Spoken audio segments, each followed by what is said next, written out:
Gobble, gobble, you bastards out there. It's a happy Thanksgiving.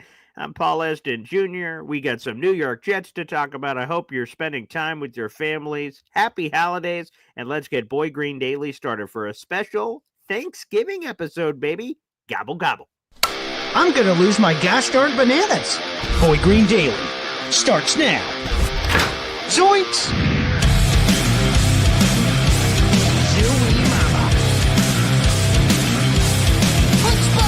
I made it clear that my intention was to play, and my intention was to play for the New York Jets.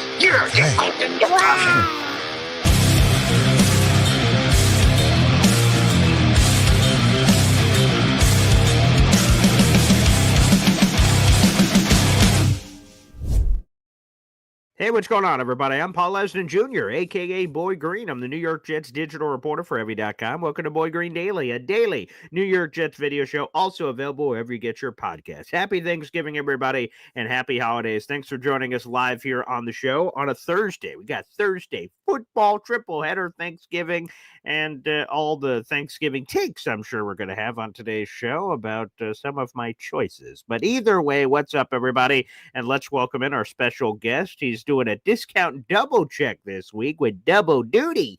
That is my father, the Esden Zone hop on pop happening here on the holidays. We're not here together this year, but we're here virtually, which is sort of almost not really the same thing. Sort of almost really. Hey now, happy Thanksgiving, everyone. All right. Well, it's good to have you, Pop. I'm glad we're able to do this doohickey together here. This is going to be quite a number because we've got a few topics to get into here. But what's on the docket? Give us the itinerary for Thanksgiving for all the fans. Yeah, so a lot of activity already. Mm-hmm. Did some walk the pack of dogs this morning. Sure. Slapped the turkey around, put it on the counter. It's going in the oven in about 27 minutes, roughly, to kick off of the turkey time. Yeah. And you get a little Macy's Thanksgiving Day parade, following by the carving of the bear at noon, and then rolling into the Thanksgiving feast about 12:30. Yeah. Oh, excellent. That should be a good time, and we're looking forward to all that. So, again, shout out to everybody. I see Dave Brigham here. Happy Thanksgiving. We got our boy Zoink Nation. Happy Zoinksgiving. Sure. All right. Our number one Austrian Jet fan. What's up? We're going to bring that back. Is that still a thing? What's up? Yeah, I love that thing. Well, what's that, 30 years? Yeah, so I guess it's been a hot second, but we could bring that back for sure. And Mid is liking the lid. Thank you very much. Shout out to Foco, baby, who sends me a bunch of gear all the time. We appreciate you. The Hamburger, who has been joining from the Jake Asman Show. Good morning. Happy Thanksgiving, everybody. And good morning to the Boy Green Coffee Club. Speaking of, that is the pinned comment right now on youtube.com/BoyGreen25. You guys can join the Boy Green Coffee Club either at that link or always in the YouTube description down below. And speaking of the YouTube description down below, that is where you can get all the official Boy Green merch shop. That's Hop on Pop gear. That's Boy Green gear. And by the way, my people are now talking to your other son. I asked him, some people have been asking about Woody gear, and he's like, here, let me give you my representation. So we're doing all kinds of conversations to get all the trademarks and patents. It's a bunch of hoopla, really, but we're going to get some Woody gear in the Boy Green merch store here in the near future as well. So that should be a real doozy. And look at that. Our number one Austrian Jet fan says, hey, baby, it's time to gift a membership in the giving mood at the beginning of the show. Absolutely friggin' beautiful, baby. You love to see it. And let's update the banner, baby. And let me make sure we do our math here. We are now 33. Unbelievable. 33 members away. A Tony Dorsett, you could say, away from a number one Austrian Jet fan, which, by the way, the Hamburger, hey, there you go. You've been recently new to the show, and boom, you just got a Boy Green Coffee Club membership. Shout out to our number one Austrian Jet fan, and welcome to the party, baby. Our boy Jared B will be dropping in the Discord link momentarily, and you can check that out, Hamburger, that you'll have access to that because of your new membership here on YouTube. All right, Pop, let's get to the brass tacks here. We'll also get into some Thanksgiving festivities as well here in a little bit.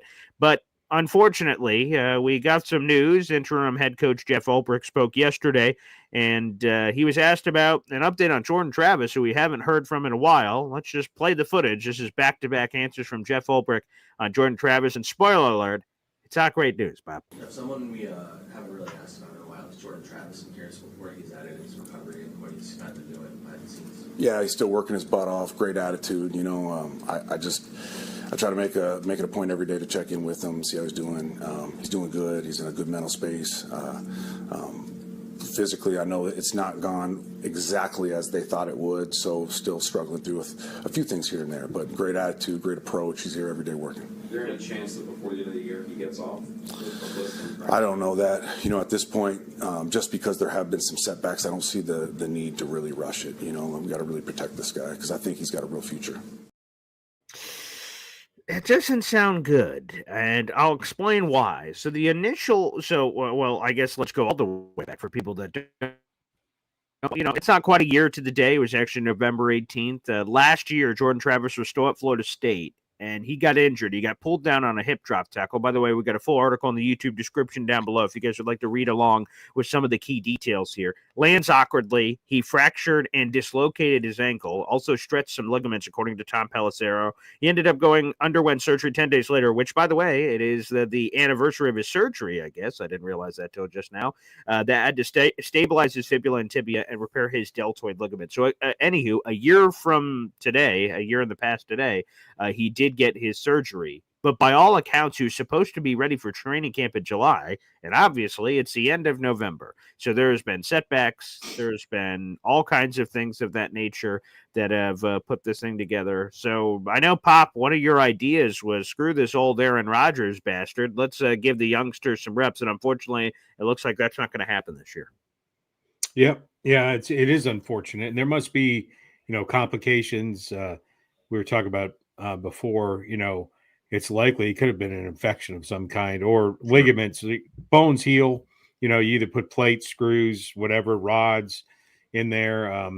Ligaments, not so much. And the fact that they thought he was going to be ready for training camp tells me that there's been a few setbacks and it could be some adjustments needed.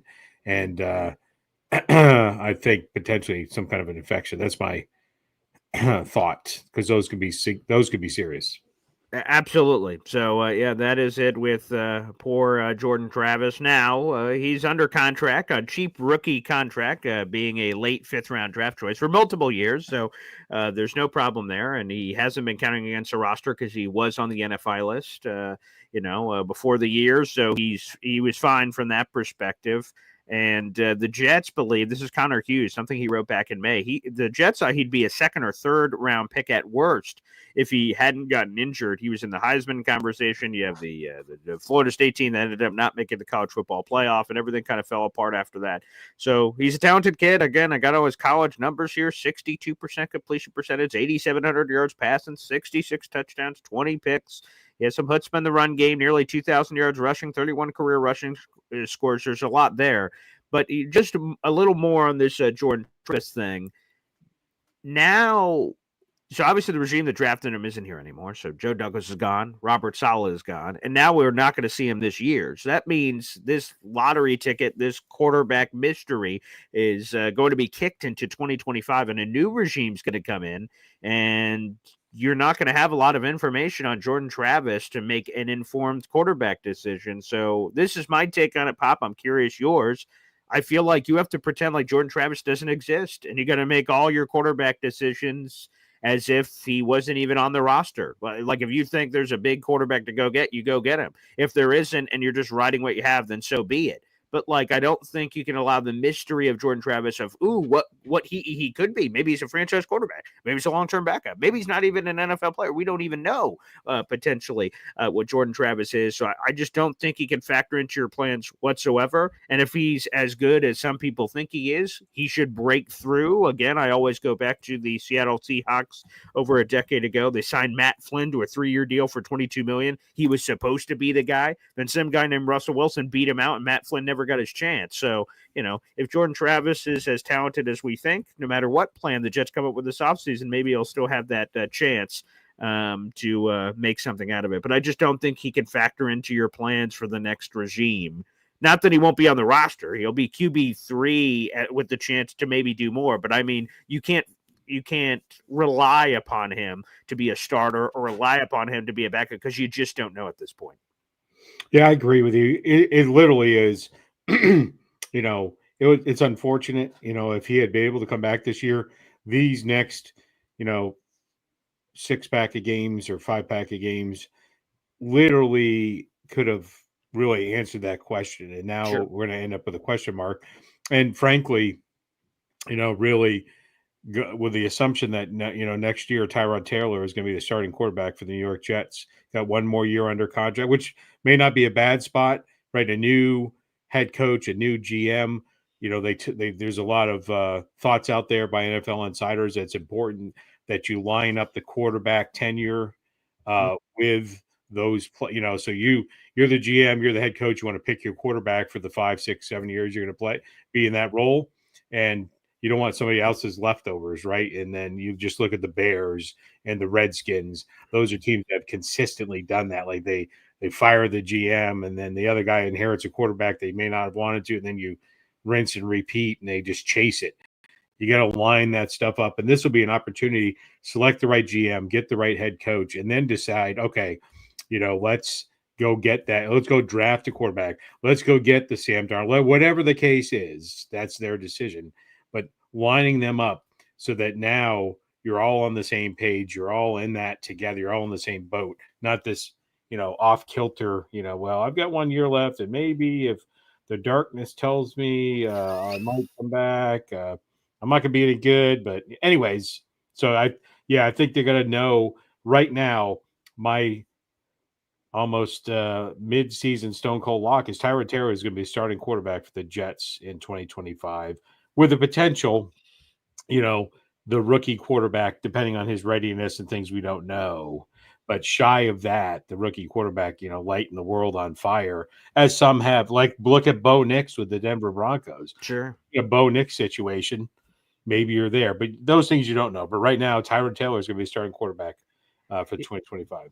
Yeah, if I was the Doctor Strange guy where you could see all the different possibilities of multiverses and where things are possible, Tyrod Taylor being the star quarterback is 1,000% in the conversation for the Jets. He's under contract next year, so is Rodgers for that matter. So the Jets will have to make a decision there. But yeah, 100%, that is totally on the table that he could be the bridge. And Phil says this, for the folks who don't know, Jordan Travis was in college for 6 years. Not sure if he was going to be a doctor, but he was in college for 6 years. Started off, I believe it was at Louisville before coming over to Florida State. He's 24 right now. He turns 25 in May. So by the time he comes around and is doing legitimate practice for next year, if he's healthy enough, he'll be 25. So he has the edge thing counting against him from that standpoint. A lot of people go to college for 8 years. They're called doctors. Well, why don't you call me 3-4 Niner? Did I catch a Niner in there? The greatest movie of all time, number 1, Old Tommy Boy. That's on there for that. The Hamburger says he's had the same injury, I guess, that Jordan Travis had, and called it a long process and something that he went through as well. So yeah, and it is your lucky day. By the way, for those asking for the membership gifting, it's random. It's based on activities. The more you comment, the more you interact with the show. YouTube picks of the most active people and randomly gifts it when number 1 Austrian Jetman or anyone gifts memberships, as that's how it works. And Darren Watson, if you want a membership, like I said, it's pinned to the top of YouTube. It's also in the YouTube description down below. It's only $2.99 a month, so feel free to support the show. We'd appreciate it, and we'll give you a shout out here on the program when you do. So long story short, just to put a neat bow on this, it does seem like Jordan Travis is not going to play this season, and he will be a mystery dart throw. Now, depending on the combination of quarterback moves, if Aaron Rodgers comes back next year and you have Tyrod Taylor and you draft a guy, Jordan Travis is getting cut, if we're being honest, and probably getting shuffled down to the practice squad. However, if Aaron Rodgers does not come back, you have Tyrod, who you could evaluate as your bridge. You would have Jordan Travis in theory as the backup. And if you draft a rookie, you could have 3 quarterbacks on a roster. The Jets have had 4 quarterbacks on a roster before, but, that's not the best roster maximization when you're doing that sort of thing. So there are worlds where Jordan Travis could still be on the roster and have his chance to fight for his right. to get in the starting lineup. But we'll see. Again, like Tyrod Taylor, he's 35. He's going to be 36 by the time the season gets here next year. Like, could Jordan Travis beat up Tyrod Taylor? Maybe. Who knows? I don't know. And we'll see if they make any other significant quarterback moves, which obviously, again, top 5 pick or something, or some Sam Darnold splash or something. Maybe that would paint the waters in a different way. But yeah, he's a chance. Go ahead, Pop. Yeah, maybe Jordan Travis would beat out Nathaniel Hackett for the peanut tosser in Section 311. All right, well, it could be. I don't think Hackett may be tossing peanuts for somebody next year, but I don't think it's going to be the Jets. And by the way, quick Aaron Rodgers thing. Aaron Rodgers both spoke on the Pat McAfee show 2 days ago, and then he spoke to the local media yesterday for about 10 minutes. And they asked him, because Aaron has been a staunch supporter of Jeff Ulbrich, saying, hey, man, I'm all in on Brick. And the media said, so if Brick was not retained, which, by the way, a new GM coming in here and retaining the interim is like a non-existent chance. I don't know if I've ever seen that before. They have no relationship whatsoever. It's like, yeah, sure, interim, you can be my head coach. That seems incredibly unlikely. Well, he's done so well. Obviously, right. So he's been all in on it. So the media said, so if Ulbrich is let go, does that mean you're out too? Like, that's like your guy? And he said the politically correct information with it by saying, like, Ulbrich's my guy, but if they make a decision basically and get rid of Hackett, Downing, and all those guys I love, like, I'm still in. So that was interesting. Thank God. Yeah, because I thought he would be like, I'm dying with this boat, try to make the power move at quarterback, and the team's like, oh boy, if we want Rodgers, we got to keep everybody. Like, nope. So apparently he waved the flag on that, Aaron, yesterday. Yes. Yeah, I get that. He needs to wave some kind of flag. We could say that too. So, yeah, but Aaron Rodgers, again, his football future, though, that's the news I guess we could talk about real quick, is on the Pat McAfee show. He said he's not even sure if he's coming back to football next year, that his mind has changed, I guess, over the last year or whatever it is, that he might just decide to walk away. And the other thing is he will see. So, like he said, there has to be a combination of things. Do I want to play football? Do the Jets' new regime want me back? And if I want to play football and they don't want me back, where are we go? What's next? So there's a lot of things apparently to figure out there. The thing that you should know as a Jets fan is the Jets control the narrative. And what I mean by that is they have his contract set up. Like, it's not one of these where Rodgers holds the power of the team and he could drag it out for months and say, I don't know if I want to retire. And the Jets are like floating in the abyss. They could cut Rodgers. There's no guaranteed money. There's dead money, but it is what it is. That's something you're already pot committed to from that perspective. But the Jets control the contracts. They could cut him today. They could cut him next week. They could cut him at the end of the season. They could keep him. And they're not going to be, hamstrung from that perspective on that coming in. Look, there's some paperwork there, Papa. What can? Yeah, Rodgers actually. I just got this news release from Rodgers. He's do tell. Yeah. He's like, I'm not sure I'm coming back next year because this just in. I suck. So that's the report that just came in. That's and by the way, Rodgers. Wow. Rodgers saying he only wants to play for the Jets because what else? If the Jets cut him, who in God's earth is going to sign him? Minnesota, for sure. Yeah. Well, they got, they already have one.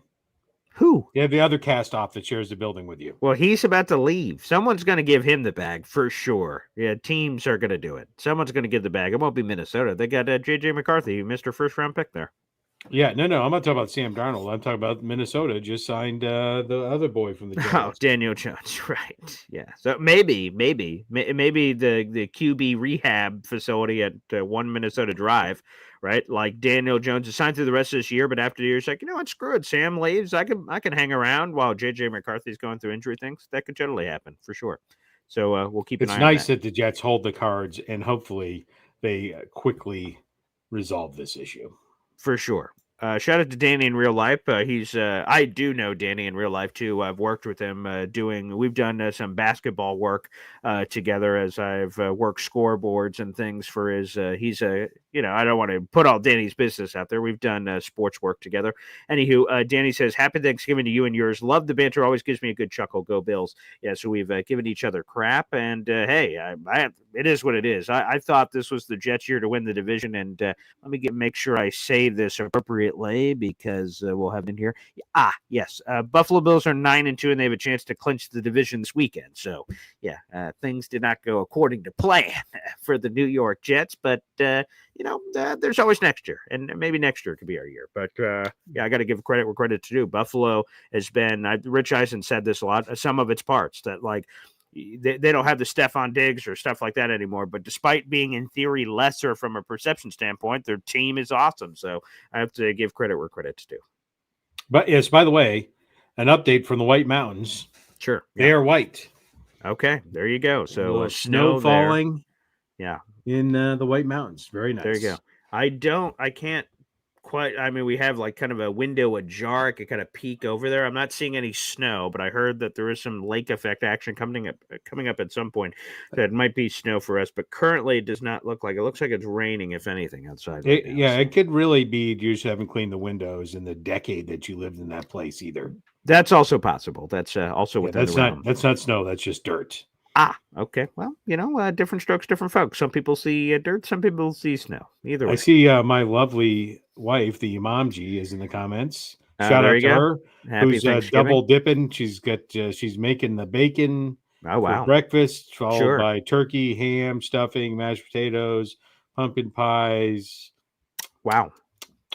Delicious. That's one thing. We will be having pumpkin pie at some point. Tatiana got all the stuff. She will be making it. Some on your pajamas. Yeah. Oh yeah, you like that? You like the pumpkin pie pajamas? See this? Yeah, very nice. Okay, it's a family tradition with the matching PJs and whatnot, so I'm all about it. So yeah, support it. I'm wearing it on the show. I got my Jets hat on, of course, but I'm all supporting it. Now the Jordan Travis thing is more a future thing. I don't know if a lot of people thought he was actually going to play this year, but now he's not. But here's the sneaky injury that surprised us. I'll write a column about this. I'm sure at some point today in the middle of all the Thanksgiving festivities, but Breece Hall, apparently he tweaked something in the Colts game. He finished it. But he was sore all last week. Last week, of course, with the bye. He's sore all this week. Didn't practice with his knee injury. Ooh, the way Jeff Ulbrich. Now, he doesn't have the Robert Saleh track record of Breece Hall's going to be fine. And he got hit by a bus and he's in a hospital, but Saleh gives terrible injury updates. So it's not quite that. We don't have that sort of thing with Ulbrich, at least in his short history in terms of injury updates. But boy, the way they talked about it sure seems like Breece Hall might not go. They say, quote unquote, they're hopeful.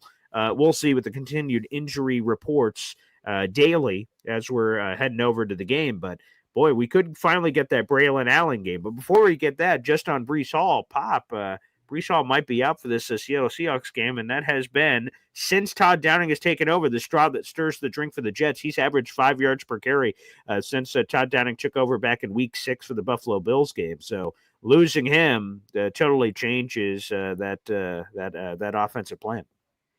Yeah, it does. It does, and he is who we thought he was. If I could quote the late great Dennis Green.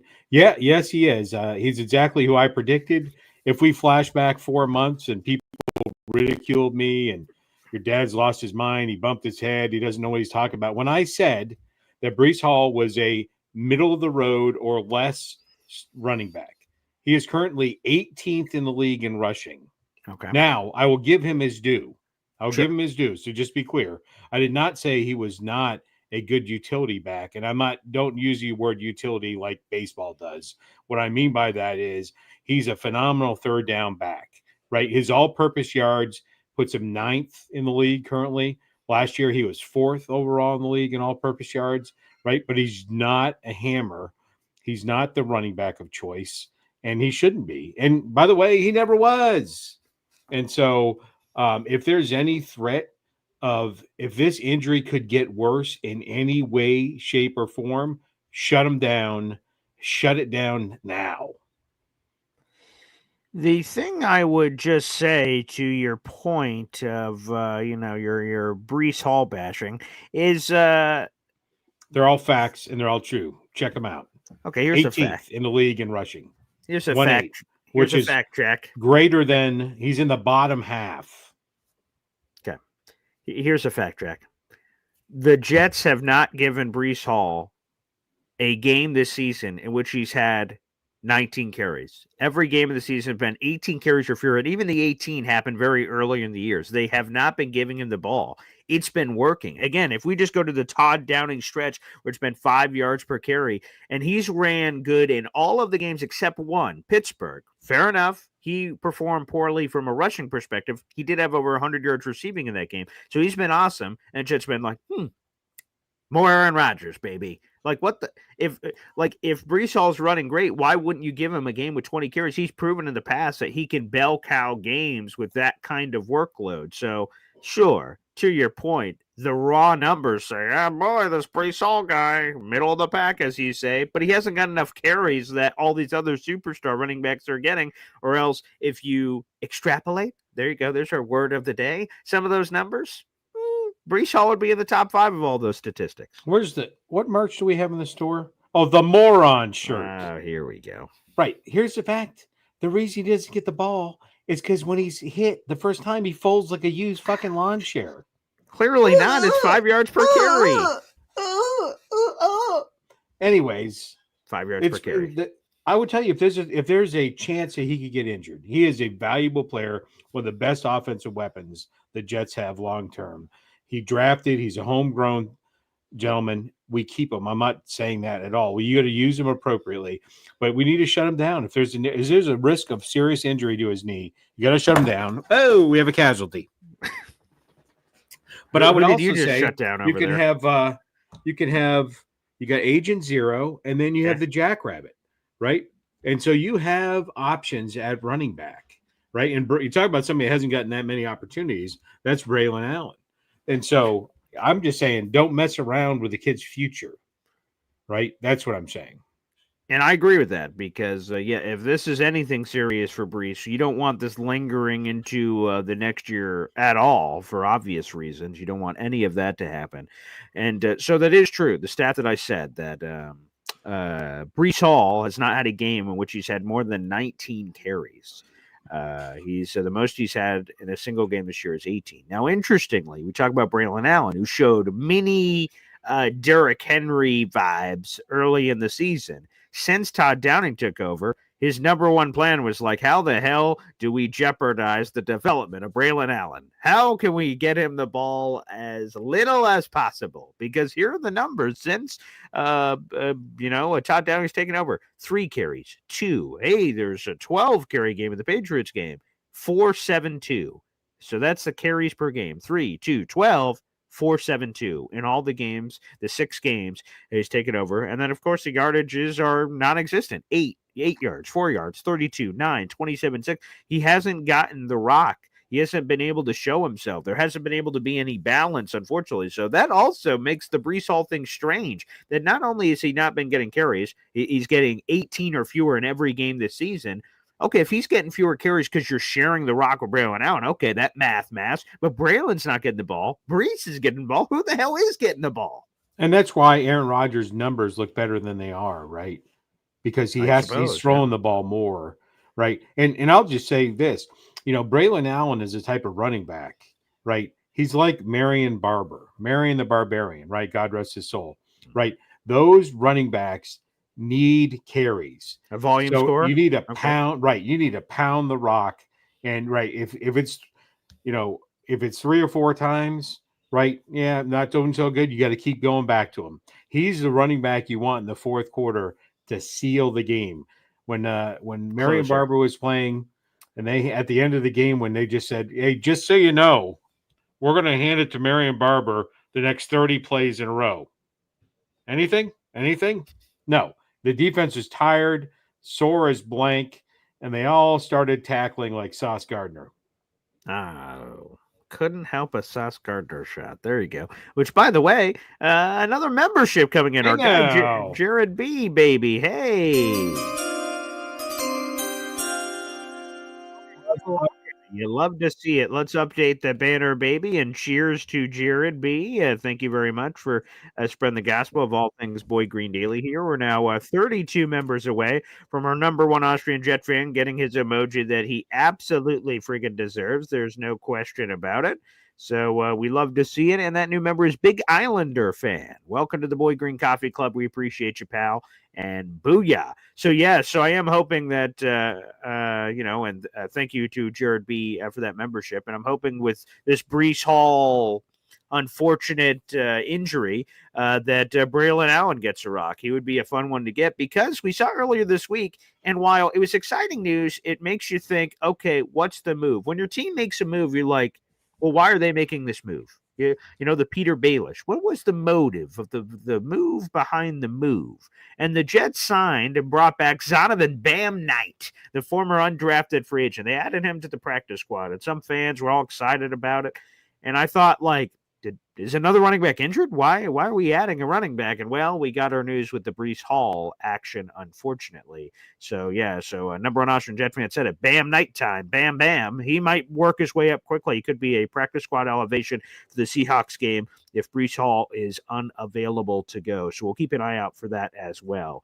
Breece Hall injured, and we'll keep an eye on that. And there, by the way, is the Discord link. Anyone who's received a Boy Green Coffee Club membership today, or if you are just a Boy Green Coffee Club member in general and you have not been taking advantage of this perk, we have a Discord where all Jet fans are in a community together on the Discord app. Again, if you are a Boy Green Coffee Club member, once you sign up and log in through your YouTube, you do have free access to Discord. But that goes along with your Boy Green Coffee Club membership. So the Boy Green Coffee Club membership you were gifted only lasts a month, so you have to extend after that, which is $2.99 a month to remain in the Discord. But hey, you get your bang for your buck with everything that comes through there from that perspective.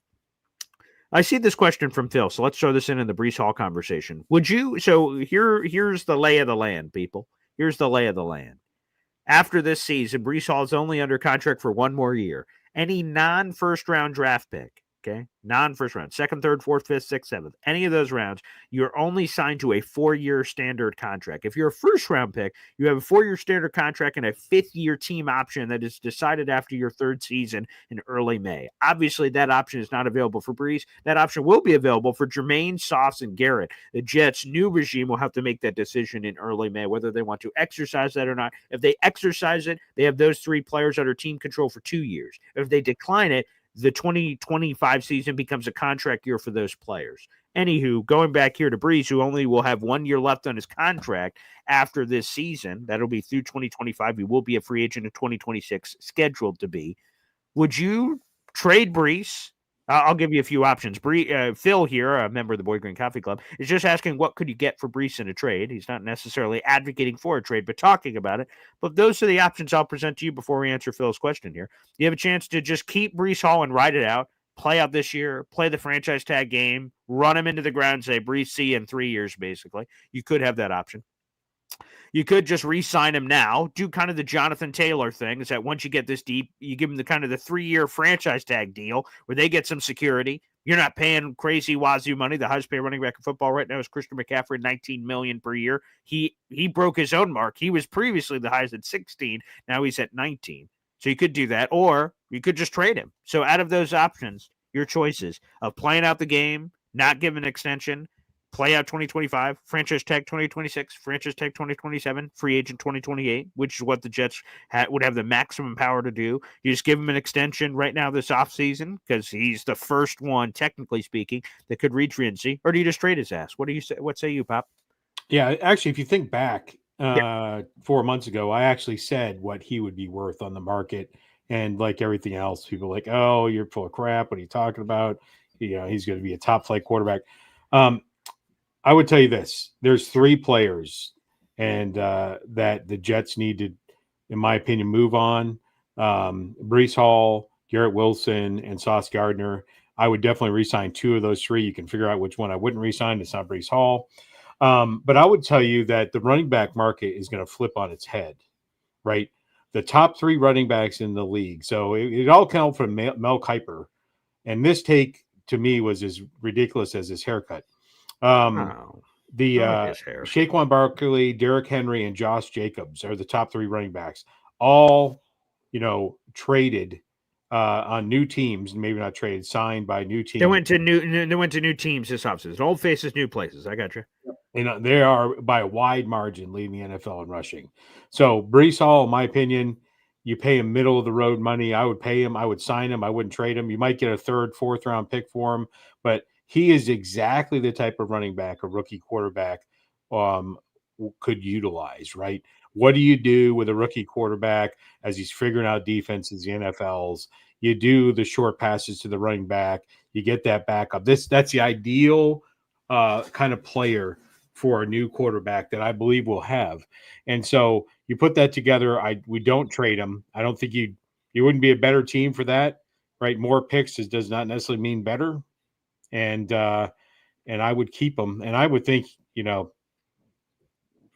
would say maybe $7 or $8 million a year, 3-year deal.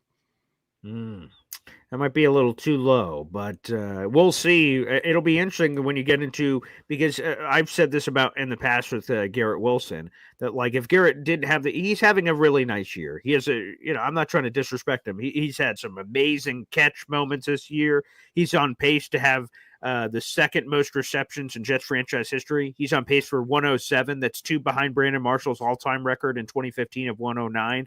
So he's on pace for 1,100-yard season. He already has, in terms of touchdowns, that's a career high for everything he's doing from a touchdown perspective. But I was curious, how do you pay a guy like that? Do you project the numbers that he would have had with a really good quarterback? Do you pay him as is? And he goes, well, like, it's not my fault I've been playing with crap at quarterback. So there's all these hard evaluations. And I feel like if Breece Hall left the Jets, he would Saquon Barkley our ass. It would be the Giants-Eagles thing. If he goes to a real team, Breece Hall is going to be like, I think he's going to like blow. I'm trying to think of it. The Chiefs. If he was on the Chiefs, although that's probably an unfair example because of the Chiefs, although they're not as great offensively as they used to be in the past. But the point is that if Breece Hall on a competent offense, I think he's going crazy with numbers. With the Jets, they haven't been all crazy because the Jets friggin' stink. So if Reese gets traded, I think they could get like a Christian McCaffrey kind of package of like a 2, a 4, a 5, some combination. Oh my God. He's young. He's incredibly young and explosive. Anywho, I wouldn't trade him though. So like I want to keep him. I would sign him to, I'd probably play this year out. I probably wouldn't give him the extension early. But, well, you don't have to do that for a running back. Let him play out this 4th year. And then after the year, I'd be like, hey man, here's a 3-year deal for like 10, 11 per. Like, let's go.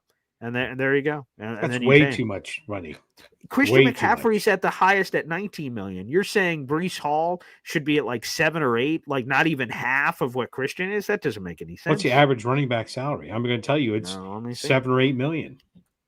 Highest paid running back. And why would he get more than that? Okay, so let's go. Highest paid running back. So we'll go to our boys over at Over the Cap. That's always a great place to go. Okay, so the top 5 running back salaries. We have Christian McCaffrey at $19 million, Jonathan Taylor at $14, Saquon at $12.5. We got Alvin Kamara at $12.25, and then Josh Jacobs at $12. And then there's a massive drop off. The next closest is Joe Mixon at 9.8. So that's right. And who's after Mixon? We looked at this David 4 months ago. Yeah, right. We looked at this 4 months ago. My analysis from then stands pat of where it was or where he should be. So here's someone who just got paid. I'm kind of curious. So Chuba Hubbard, a.k.a. Chuba Hubbard, he got $8.3 million on a brand new deal from the Panthers in the middle of the season. Right. He's 25. So he's Chuba Hubbard. Right. And that's exactly the person. And right. And by the way, Chuba Hubbard is 5th in the NFL in rushing, several hundred yards above Breece Hall. So there's your example. Thank you for locking in and proving my point. You know who I don't pay $10 million a year? A running back that was given the ball 10 times in a game and averaged 0.4 yards. That's who I don't pay $11 million a year, and that's Breece Hall. 0.4 yards on 10 carries. 10 carries, 4 yards. Not 4 yards average, total. All right, we've got a new member to the Boy Green Coffee Club, Man with Rake FL. It sounds like a lot of Jet fans would like to beat my father with a rake. Boy Green Coffee Club, my friend. And what Man with Rake just did here is he punched his own ticket, and he's like, screw gifting. I'm going to gift myself. So, guys, treat yourself to a Boy Green Coffee Club membership. Again, we're 31 members. Logo. That's what Man with Rake just did. You can either gift a membership or, quite frankly, just buy your own. It's only $2.99 a month. Feel free to do so there. We appreciate you. So thank you for doing it. So, okay, there it is. That's a good question, though, on Breece from that perspective. And then here's the last one I want to get to real quick. We can open up phone lines. We also check the bacon clock meter and see what's happening over there in that neck of the woods. Your boy Tyron, unfortunately, has been dealing with a scary neck thing. And according to interim head coach Jeff Ulbrich, Tyron Smith is a possible IR candidate. And when he wasn't asked about it, he volunteered that information that Tyron Smith could go on IR. When they say it's maybe a possibility, that sounds like something that's happening on Saturday with some of the roster moves. Him being placed on IR, which wouldn't technically end his season. The Jets have 6 games remaining. When you get placed on IR, you have to miss a minimum of 4. But considering age, where they'd be in the season, the rationale for coming back, for all intents and purposes, that would likely end the season and maybe the career for Tyron Smith, which really stinks.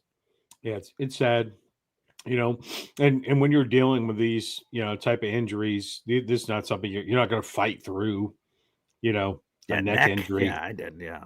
Yeah. So I hopefully he's been a phenomenal player in the NFL, and people overuse what I'm about to say. People use it all the time, and they just need to stop.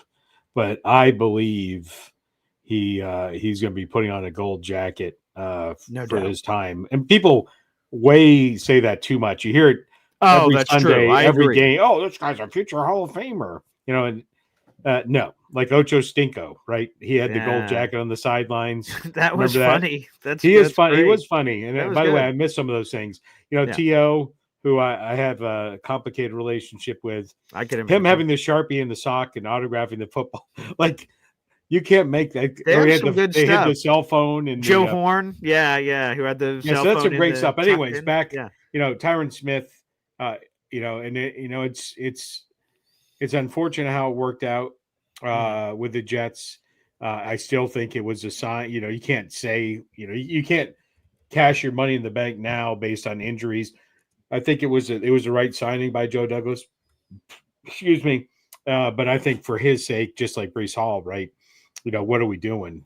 You can't risk somebody's, and the difference is you're going to have to tell Tyron Smith to sit, and similar to Breece Hall, we're going to have to say, listen, we'll give it another week on this knee. But if you had a bye week and you still are having trouble with that knee, I'd give him another week and then I'd shut him down.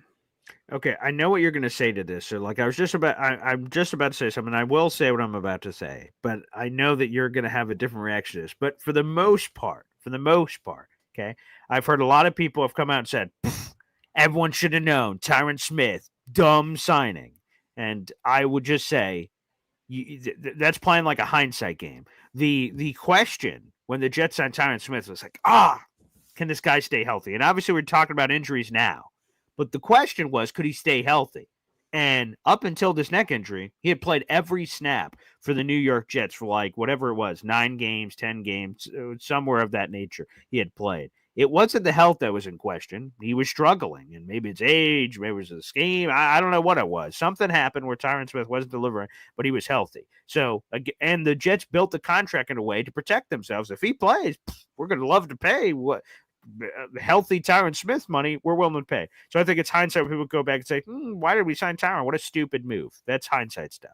And the other one that I know you're going to disagree with is the Aaron Rodgers thing. A lot of people say, what a stupid trade from the Jets. Didn't work out. Okay, it didn't work out. But the Jets made what I thought was the best move at the time. They frocked up the Zach Wilson thing, and they're like, shit, now what do we do? Well, since Joe Douglas is still here, we can make a veteran quarterback pivot. Okay, Aaron Rodgers is the guy, and no one could have possibly guessed that he would blow out his Achilles immediately. And then we've seen the Aaron Rodgers we've seen this year, which I don't think are as good as the numbers suggest that he's been.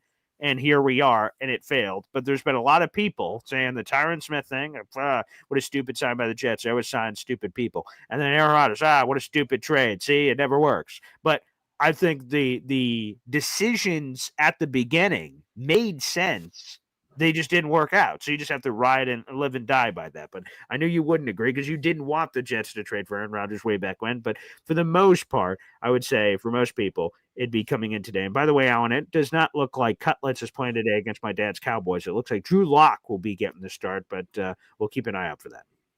Yeah, so just one thing on the Tyron Smith. The bottom line is everyone that is whatever they're saying in the comments, right? How did he do last year? He was a second-team All-Pro. Second-team All-Pro, right? PFF had him ranked, as one of the best tackles, if not the best tackle in football last year. That's correct.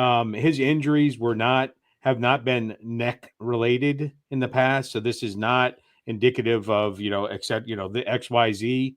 And this is not whatever. You get a second-team All-Pro for a sweetheart contract. He was willing to sign a deal that he had to meet things to make money, and so in the end, I do believe the injuries unfortunately may be out for the year.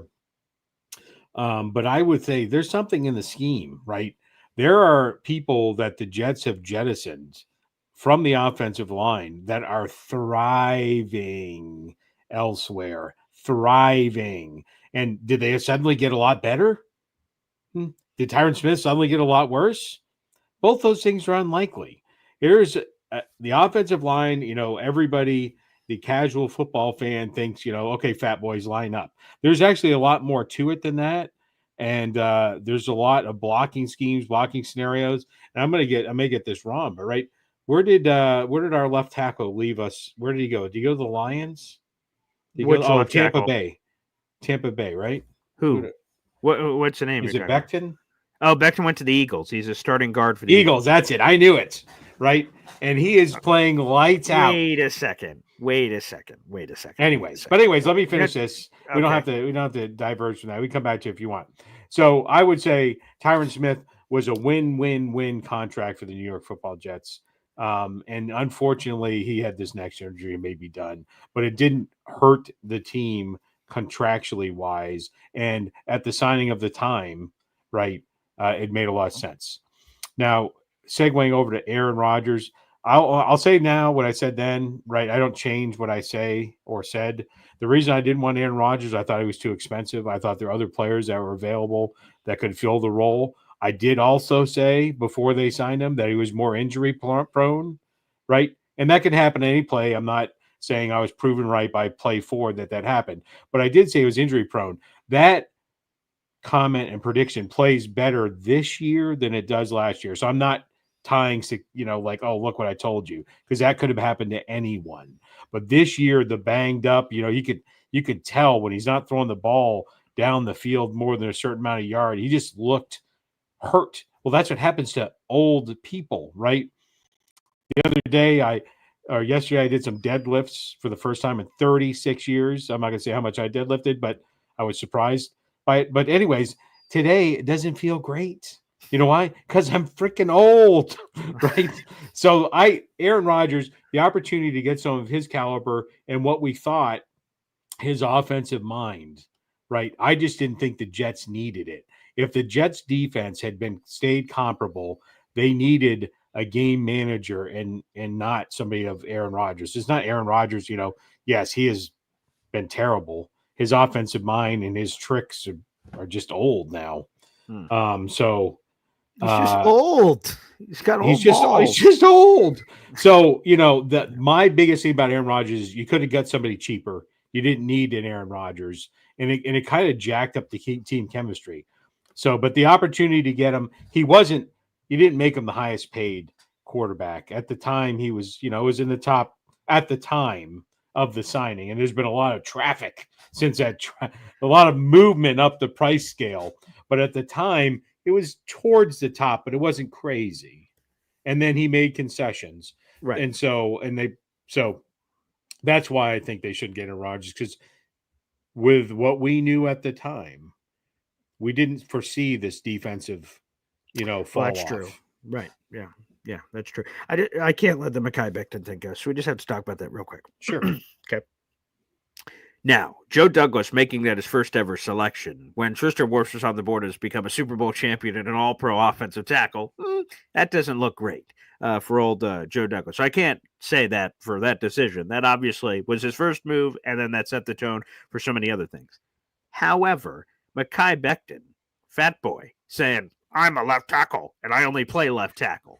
So, like, whoa. Okay, so, like, it flops with the Jets. He leaves the Jets. The Jets cut his ass. See ya. Or decline his option. He becomes a free agent. Then he goes to the Eagles, and the Eagles say, hey, buddy, your fat ass is going to play where we tell you you're going to play. He's like, okay, coach. And then he commits to playing guard with the Jets. I think it was a maturity thing. Is to me, I don't think we could turn around and say, man, look, Mekhi Becton sucked here with the Jets. He goes somewhere else. And he's immediately great. Okay, with the Jets, he was this narrow-minded. I'm only playing left tackle. I'm only playing tackle. I'm not playing any other position. I'm better than that. I'm above that. Whatever, however you want to phrase that. Then he goes to the Eagles and he's humbled, playing on some 1-year cheap, no nothing deal. They say, hey man, you can play some guard if you want. And he's like, okay, coach. And now he's committed to playing guard for the Eagles, and he's been doing very well, and I'm happy for Mekhi Becton. But he was refusing to do any of that for the New York Jets.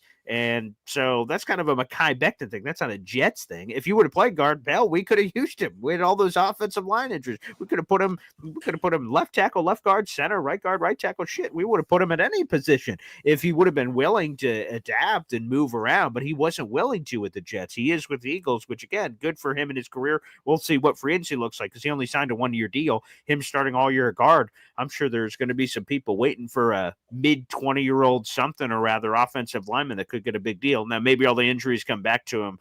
Who knows? I don't want to try to predict injuries for somebody. But, like, that Mekhi Becton thing, the Jets got the pick wrong. There's no doubt about it. But, like, him, sucking here and blossoming somewhere else, there's some nuance and context that was missing on that sandwich from Mekhi Becton tweeting out, I'm a left tackle exclusively, and then now he's playing guard or whatever the hell the Eagles say. I just think that's part of the equation. Okay. All right. What's your bacon o'clock? What's happening here? I don't know. The bacon signal just started warming up. The bacon just is starting to cook, so we have some time. Okay, let's. With that being said, let's open up the phone lines here on the show. If you guys would like to call in on a happy Thanksgiving, feel free to do so.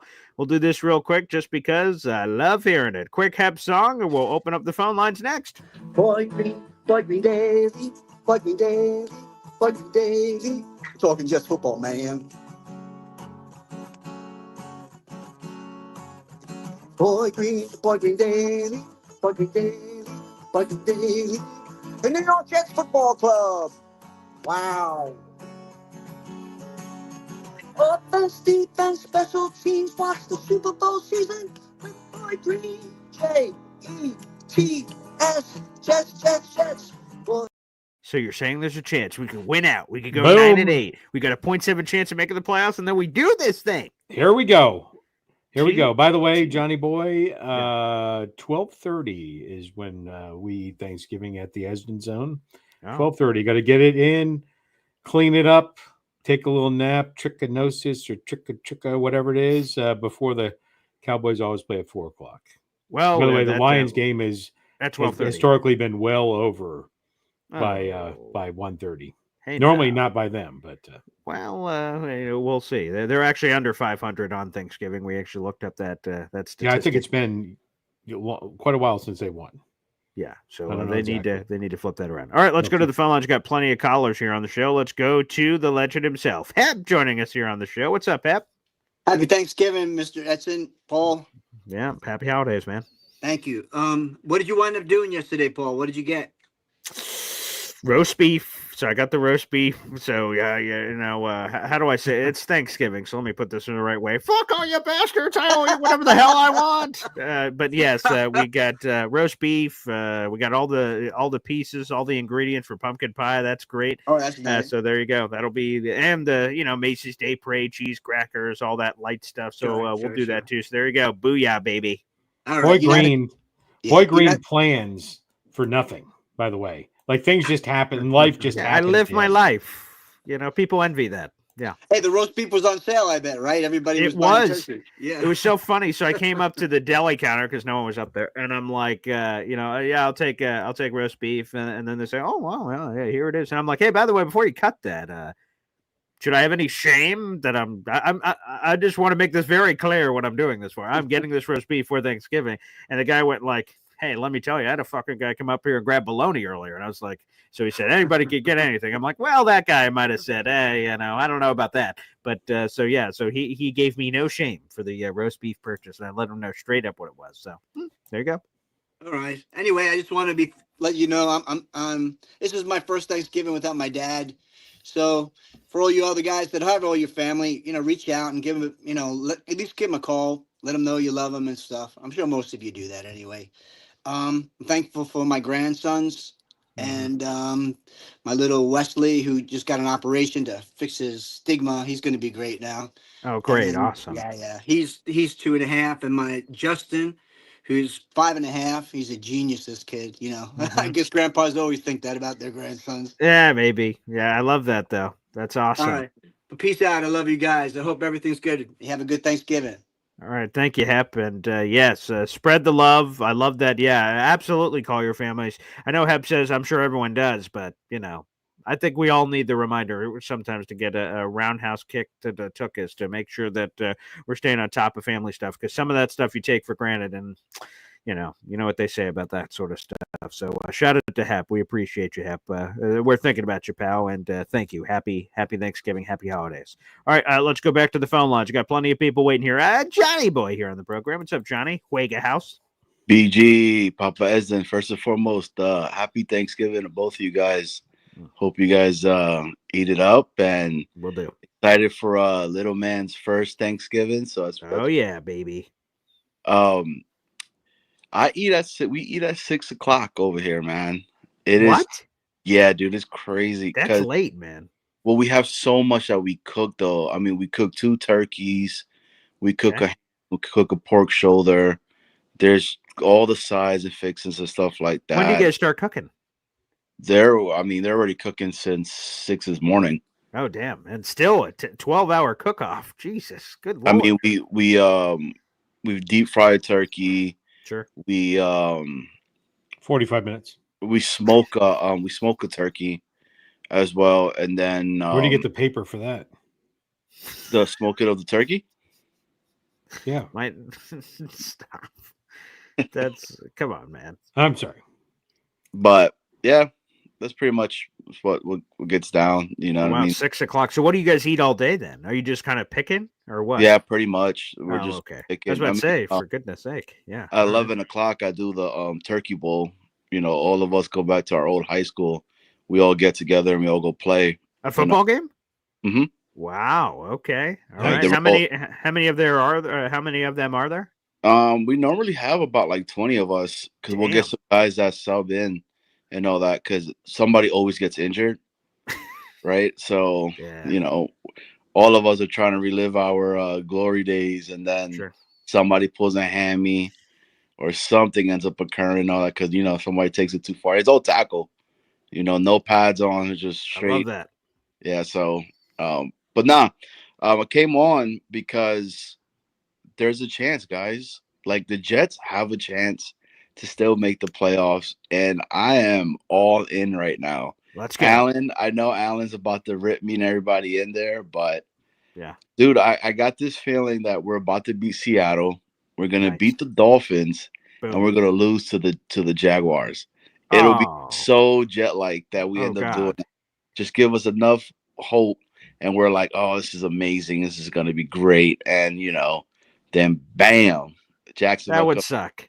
For that combination specifically, like, we start to believe Aaron Rodgers, like, look, boys, relax. We're like, okay, he said that before. That led to wins, and to lose to like a Mac Jones / Trevor Lawrence. Oh God. And then that would screw, like, for the tanking people, Allen and all the people in there. Like, if we lose to Jacksonville, they'd be like, great, that helps us tank. But if we won all these games and then beat Jacksonville, it would all be for naught for that. Oh God, that would be god awful. Wow. Yeah, so it's but it is what it is. We still got a thing. I mean, I'm not on the board where people are wanting to tank and stuff like that. Like, I've never believed in that. My whole plus we suck at doing it anyway. We're gonna screw it up. You know what I mean? We'll end up getting freaking, I don't know, somebody from like, South Alabama Sure. college, and we're like, what the hell is this player? Yeah, I don't know. What Anyways, wanted to come on real quick, just say happy Thanksgiving to both of you guys. This is awesome. And Papa Esden, I know you came on, but I wanted to get what's on the menu for you. Like, what's a traditional meal that it's a staple always, no matter what? For us over here, it's chocolate pecan pie. It has to be on the menu or not. So appreciate you guys, man. Happy Thanksgiving. Appreciate that. Thanks, Johnny. And yeah, a new staple for me is roast beef. That's a new staple. It's a new item on. All right, let's go back to the phone lines. Let's go to a brand new member. Okay, he is a brand new card carrying member. This thing was just delivered to his house. The hamburger of the Boy Green Coffee Club. What's up, brother? Good morning, guys. How are you? Happy Thanksgiving. Yeah, it's great. Yeah, welcome to the show, man. Yeah. I want to touch on the Jordan Travis injury, like I said in the chat. My injury is probably almost identical to that. My ankle was dislocated and broke both sides. Had to put plates in and pins in. This happened in July 9th. I got the surgery. July of this, just this year. Oh yeah, my God, Jesus! So just knowing what that injury that he has and that I'm going through, it's not easy. It's something I thought I'd be back at least walking normally within like 10, 12 weeks. It's been, almost 6 months now with this injury, and I'm still not back to work yet. So trying to get back. Wow. But it's getting there. But the doctor says, you'd be almost as good as God created you. So with that, hopefully Jordan Travis can put it together over the winter and the early spring and summer and maybe get out on the field and see what he can do. I hope so for the kid. Yeah. Yeah.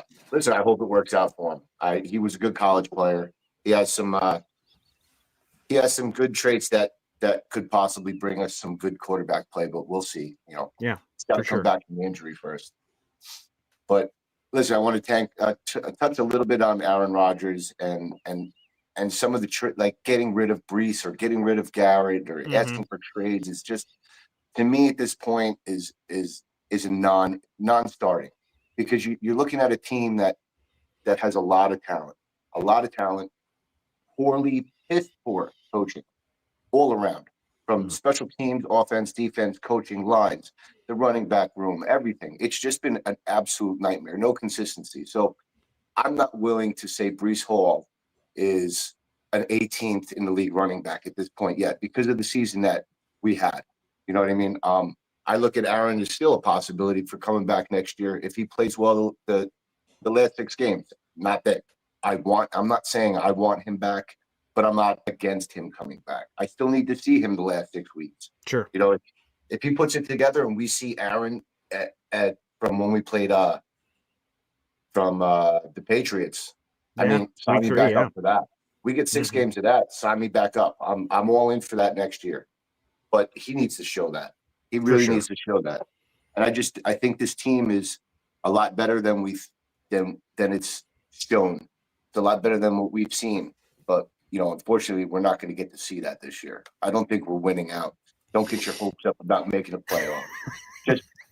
Just want to get some quality wins going down the stretch for the players to feel good about next year and returning with a different coach. That's where I stand on it all. And I'm excited at this point. I can't wait to see who they bring in.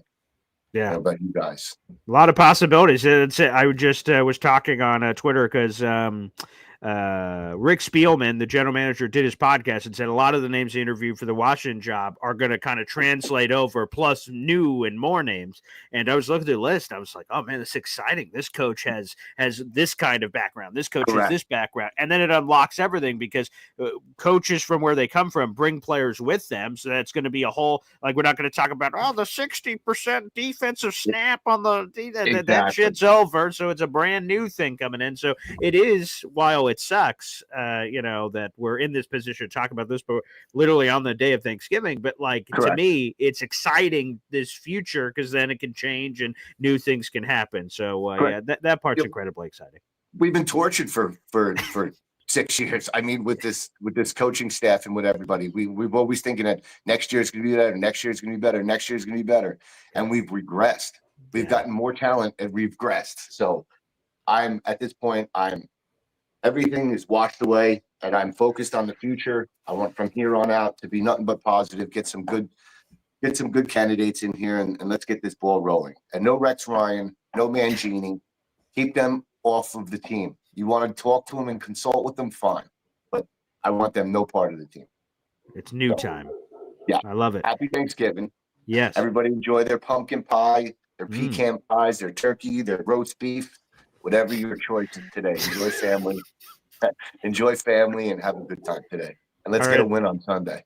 Damn straight, Hamburger. Thanks for joining us. And by the way, you got a lot of rave reviews in the comment section for your setup, your background there. I love it. Yeah, the light show. Man, he's got a good setup. That is a quality new member. You know, that's quality, Clark. That's nice. Real nice. Yeah. Boy Green Coffee Club member. This guy's going to be a fan favorite in no time. There's no question about it. I like it. All right. What's any update on Bacon O'Clock? What's happening there as we have more callers coming in? Well, Imamji is getting lined up. I have not got the hook signal yet, so we're lining up for the field goal, but we haven't gotten the look back at the center of That's right. Okay, then as we continue on here, again, we got 400 people in the room. Make sure you guys like the video, hit subscribe. Happy Thanksgiving to everybody. Happy holidays I know we're getting new people joining us live now that weren't with us for the entire show. We appreciate you all the same. Again, we are 31 members away from our number one Austrian Jet fan getting his emoji. So let's keep spreading the gospel. Let's go back to the phone lines. Ricky New York live, baby, with the Stealth Black, which apparently is what the Jets are wearing on Sunday against the Seattle Seahawks. JT3, baby. Jordan Travis time. Here he is. How's it going, guys? Happy Thanksgiving to both of you and to everybody out there. Mm-hmm. You know, I had pretty much like the same injury like Hamburger was having. The thing is, I got hit by a hit and run driver like in 2019. Broke my tibia. My ankle was crushed into like a dozen pieces that had plates holding it together. It was kind of looked like if you ever saw the injury that Sid Vicious, the wrestler, had. That's pretty much what I looked like. That's what I looked like when I had my accident. It was pretty bad. The funny thing is I had that injury in January, and 1 month later, the NASCAR driver that I watched had the exact same injury as me, like identical, Kyle Busch. And it took me 8 months to walk again without crutches. In 4.5 months, he was back behind the wheel, and he actually went on to win a championship that year. Wow. So, I mean, it definitely depends on the person. You know, best wishes to Jordan recovering from that, because that's, you know, I'm no pro athlete for sure. So my road to recovery was a lot tougher.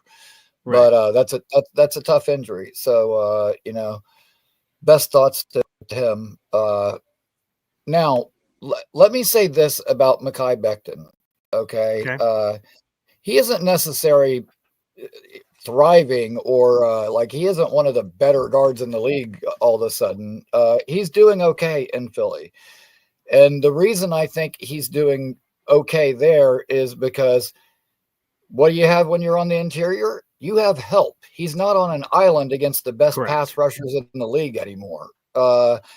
His limited movement skills post-injury, you know, it didn't correspond with him playing on the outside.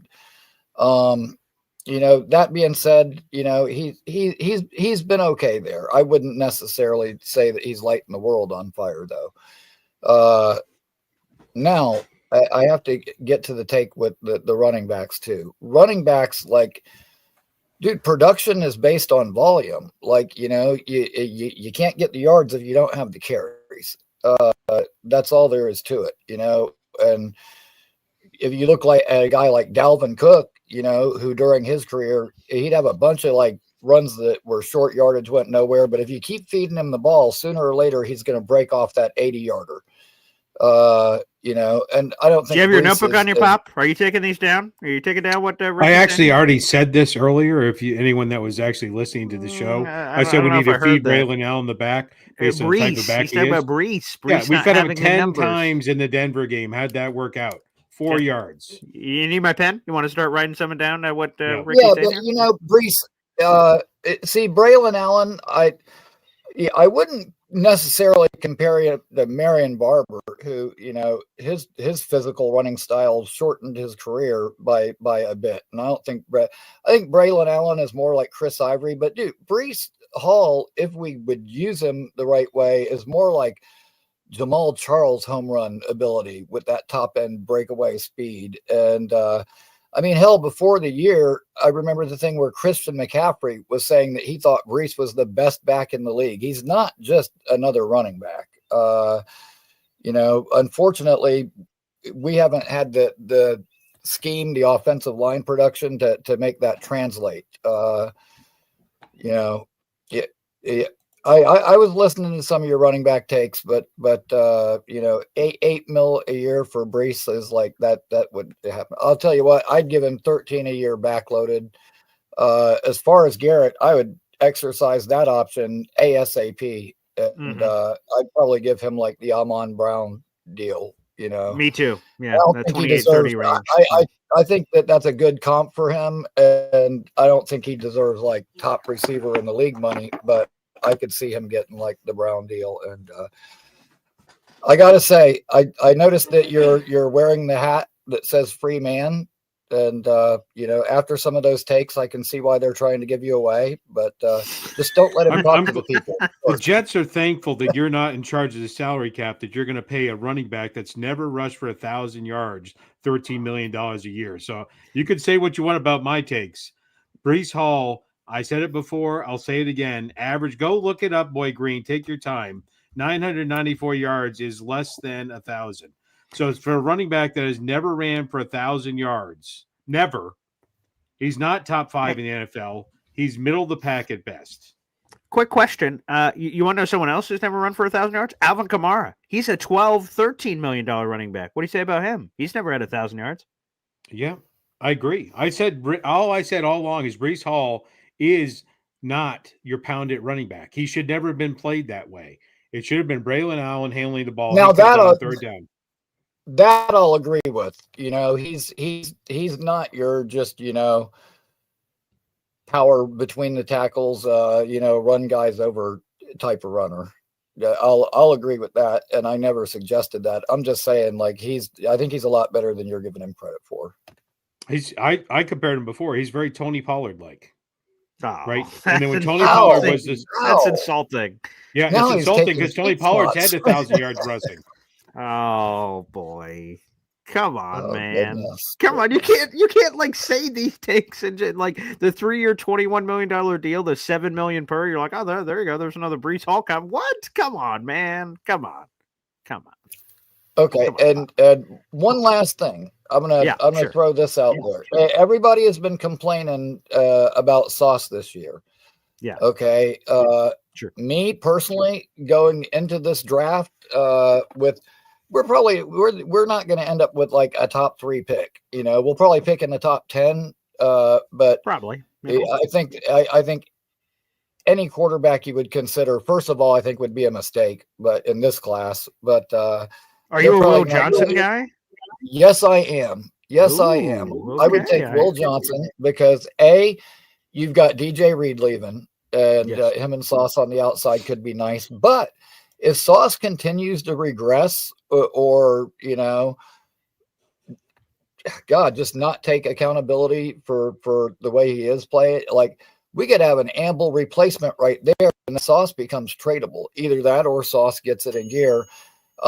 But who's to say this next regime isn't going to want to play all man, you know, and Sauce isn't really a man corner, but Will Johnson is. You know, Sycamore said that was the easiest corner evaluation he's ever had to do. You know, everyone's saying he's like the next Pat Surtain. If he's that good, you know, you think we got a good secondary now? How about that? That would be great. And maybe it's only for a year. Like I said, Sauce continues to regress. And then guess what? All the people bitching about Sauce, he becomes tradable.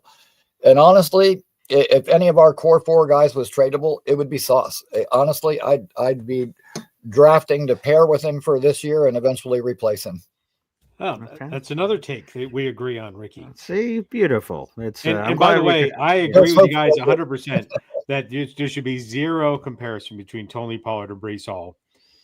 Right, one of them is about to rush for 1,000 yards for the third year in a row, and one is not ever going to rush for 1,000 yards. Hey, can you help Are me you out? familiar with the words injury shortened and still recovering in regard to Breece Hall? As someone that's been helping speak to about the Jets, I'm very familiar with injury ridden. Yeah. So can you hook me up with this? So you're saying, oh look, Tony Pollard's about to rush for his third 1,000-yard season, blah blah blue. He entered the league back in 2019. He had a 3-4 year head start on Breece Hall. So championing longevity stats doesn't seem fair for Breece Hall. Breece Hall is in the middle of his third season right now, so he could only be up to 1,000-yard season if he rushed for 1,000 each of the 3 seasons. That doesn't seem like a fair comp. Yeah, well, the comp is they've been the starting running back for the same number of seasons. Well, how many is that? Breece Hall, Tony Pollard's been starting running back for about 3 seasons. This is his third season as a full starter. I still don't know if that he gets a intern accelerator program for the first couple of years, and then we're comparing his 3 years in the middle of his career to Breece Hall's 3 at the beginning. That still doesn't seem. Breece can still hit 1,000 this year, but I'll tell you what, Garrett is going to break that Brandon Marshall record this year. I hope so. Yeah, like I said, he's right on the fence with 107 projection for what he has, but I really hope so because it seems like they can really feed him. I think so, and I think he was on that Aaron Rodgers island for a few weeks of the year where Aaron was ignoring him, and now he's definitely somebody the Jets need to keep. He's really stepping up, and he'll really be that aid for the next quarterback with Breece Hall. Breece Hall, Garrett Wilson are going to be the best friends of the next quarterback of the New York Jets. That's a certainty. Yeah, Breece Hall is on pace for 977 rushing yards, so just a hair short at this current moment in time. So we'll see what happens. And that's one big game away from hitting 1,000, and I think he'll have that big game at some point. I just hope if he's not healthy, they don't push it. Agreed. Right? Yes. Of course. Like these are random games at the end of the season. I concur 100%. Ricky, thanks for the call, brother. Mess around and be without it. Of course. Happy holidays, brother. Happy holidays. All right. You guys have a great holiday. All right. You too. JT3 jersey. I love it. Hopefully more people get it. Pop, I know you have to go. I'll stay on and answer the rest of the phone calls that we have here. So happy holidays. Enjoy your roast beef, and God bless. Happy holidays. If you want to run down your picks for today real quick, and we'll do both of them now. Oh, sure. Yeah, let's get that in, and then we'll go back to it. So I'll set us up with our triple header of football that we have today. It starts off at 12:30. We got Chicago Bears, the Detroit Lions. At CBS, Lions are a 10-point favorite in this game, 10-1. Bears are 4-7. Pop, I'm going to go with the Lions here. Yeah. Yeah, this is the train is rolling, right? And the Bears are on the tracks. Right, no celebrating, talking crap to fans in the middle of the play. I'm going with the Lions. Yeah, the Bears haven't won a game on the road this season. It's just a lot of bad there. All right, let's go to the 4:30 game. This is on Fox. We got the New York Giants at 2-9, and the Dallas Cowboys at 4-7. AT&T Stadium. Cowboys are a 3.5-point favorite at home. Again, Tommy Cutlets, he said his entire body is sore, so there's that for the injury report. So it could be Drew Lock making the start, and also don't rule out Tim Boyle. Let him boil, baby. He's on the Giants quarterback roster, and apparently he could also work his way into the lineup. So Tim Boyle is starting for every New York team that he possibly can. I'm going to go with the Giants here. I think we're getting upset city. I'm going big blue. And so, just for the record, I'm putting this down in our pick book, right? That's what I said. Yeah, obviously. Okay. Yeah. All right. Yeah. So I love Mr. DeVito. I have an autographed football somewhere that you owe me. But I would say I'm shocked that it's 3.5 points. I would say that it's better for the Giants' opportunity to win, although I don't believe they have any, that Drew Lock is the starting quarterback. DeVito is terrible in the NFL. I loved him as a Syracuse Orange. He did phenomenal. It is not translated well, but this is a Cowboys win. Show America's team. You're about to get the business at 4:30. All right, let's get to a really fun, exotic Sunday night football game. Not Sunday night. It is the Sunday night football broadcast, but it is Thursday night tonight. The Miami Dolphins at 5-6. Traveling play the Green Bay Packers 8-3. Packers are a 3.5-point favorite at home. This will be on NBC Peacock /Universal, which I wasn't even aware that was an app. So feel free to check out any of those, I suppose. Yeah, I'm taking the fish tonight, man. I think the Dolphins are red hot. I think the Packers are certainly gettable. Again, the one thing that you could kind of question here is weather. It's supposed to be 25-degree game temp for tonight at Lambeau, historic Lambeau, and the Dolphins in cold weather. Little questionable, but yeah, I think Miami's red hot. I'm going to take the Dolphins. Yeah, and by the way, to clear this up, because like FL Phil says, I like the fin straight up. I'm just saying the spread for everybody else. These teams I'm taking are straight up. So I took the Lions. I'm taking the Giants, and I'm taking the Dolphins. I'm saying the spreads, but here with me and my dad's picks, I'm taking the opponent straight up, not just the spreads.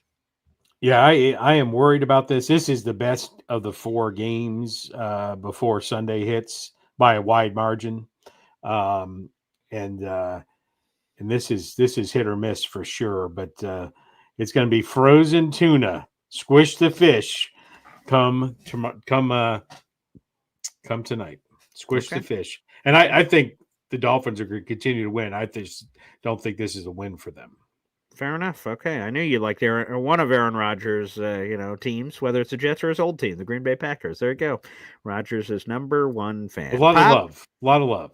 There you go. I'm talking about the running back for Notre Dame, by the way. Anyways, I like that. And Pop, appreciate it. I'm sure we'll be communicating throughout the holiday today, but happy Thanksgiving to you and yours. Enjoy it. And like I said, I'm sure we'll be talking to you throughout the day.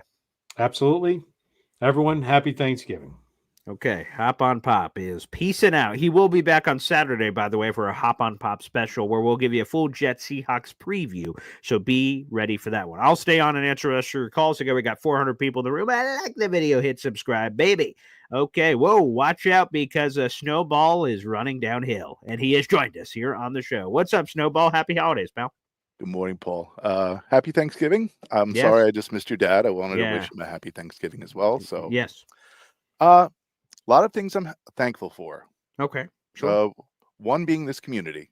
This is a great community. You've made a beautiful home for a lot of Jet fans. So I thank you for that. I'm also thankful that Aaron Rodgers was a part of our team. I mean, it's not every day that you get to have a Hall of Fame quarterback be the starting quarterback for your team. Unfortunately, things didn't work out, so I'm not upset to see him walk away at the end of the season. We tried something. Well, I don't know how many people in your community are over the age of 40, but when you get to the age of 40, it gets a little more difficult to heal from things. So being that he had a major injury last year and had a couple of setbacks this year, being injured, it does take some time to get back. So those of you wishing for a flip of the switch and old Aaron Rodgers to just suddenly appear after a short hiatus from the game, I have news for you. It doesn't happen that quickly. So, it's going to take some time, Paul. I don't know what everyone's hoping for. He can walk, in my opinion. Again, thank you for being a part of our team. It was very nice. And I am also thankful that our coaching staff is going to completely change next year. I cannot tell you how horrendous this coaching staff has been. We knew it before the season started, and we just said, you know what? What the hell?